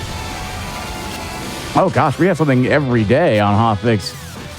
Pretty much almost every day going on there. I have to get the schedule up. Like, we got a lot of great stuff coming up throughout the week. Give me one moment while I pull up the calendar. And if you don't know, we have a calendar that comes out pretty much good every week on the X/Twitter. So, you know, if you ever need to. That was so close. Yes. Oh, that was so close. Oh, the level made it. The level made the difference. GG's. Oh, we both finished. That's all I really wished for, honestly. Like, it's FF3 is FF3, and it's good to see it done. Yes. Well, any other final shout-outs you all would like to have? Like, for real, the FF community has been amazing. Like, ever since I joined in, I can do all the weird shenanigans I can, and everyone's more than welcome to, more than welcoming with them. It's been a blast. This community is incredibly large due to the amount of games that the franchise covers. But at the same time, like Captain here already referenced, like he does 1 through 10 and wants to do all the way up to 16. There's a ton of runners like crossovering between different communities. So as soon as you join one and you want to experience a game, there's a lot of people there wanting to help you. And if you want to try a different one, you probably see some of the familiar faces over there as well. We're an incredibly open and welcoming community that have a ton of different games to play. So if you enjoy FF games, come join us. Like it's always a good time. And then if you just want to watch them, like we have a relay that's like 4 days worth of FF runs coming up in 2 weeks on the RPG Limit Break channel. So go watch it over there. It's gonna be fun time, and place your bets ahead of time. Who will win? It's either Moogle, Chocobo, or Cactuar, or Tomberry. It's Team Tomberry. My bad. Cactuar is not going to be on that team this year. One. That's for sure. They're kicking me out immediately. But yeah, that's honestly it. I thank you so much for having us here on GDQ Hotfix. Any chance I have to show something ridiculous off, I will definitely take. And I hope everyone at home enjoyed it. it's been a wonderful time just being here and just having fun with people in the community. Honestly, that's been my main driving force for years. Yes. Yeah, Once again, I'd like to shout out the. Oh, sorry. Go ahead. Go ahead. I also like to shout out the FF community as a whole and the speedrun camp community. Everyone is also so friendly, and it's really easy to get resources. You can pop into any of them, ask questions, someone will respond very quickly. Also like to shout out Kagura and Nikki, who helped us create this route for FF3. She's been really instrumental in pretty much all of the Final Fantasy speedrun games. She does so much. She's piloting the Final Fantasy Tactics Advance 2 route, and we'll be seeing that on the Final Fantasy Relay race in a few weeks. And I'd like to shout out all my friends that are watching this. It's been a pleasure. It's been an absolute honor to be friends with all of you, and it's been an absolute honor to be on Games Done Quick's channel. It's always been a dream of mine to make it onto this channel and to be able to showcase something that I really love so much. Yeah, shout outs to my family as well. Waking up at like 4 a.m. to watch this run. It's thank you so much for being here. It's been wonderful. It's honestly been amazing. Thank you so much. Oh, well, thank you all very, very, very much, and thank again once to everyone watching. And don't forget, we do have great stuff coming up tomorrow. We got As Seen on TV and Express Lane. We got TMNT. We're gonna have some Hyperlight Drifter, Transistor, so many other great games happening tomorrow. Once again, that's going to be right here. Twitch.tv/GamesDoneQuick, starting at 7 p.m. Eastern. That'll do it for us here tonight, or in Nash's case, today. Morning time to start working. Yes, but thank you all so very much. You all have a fantastic night or day, and we will see you all later. Bye.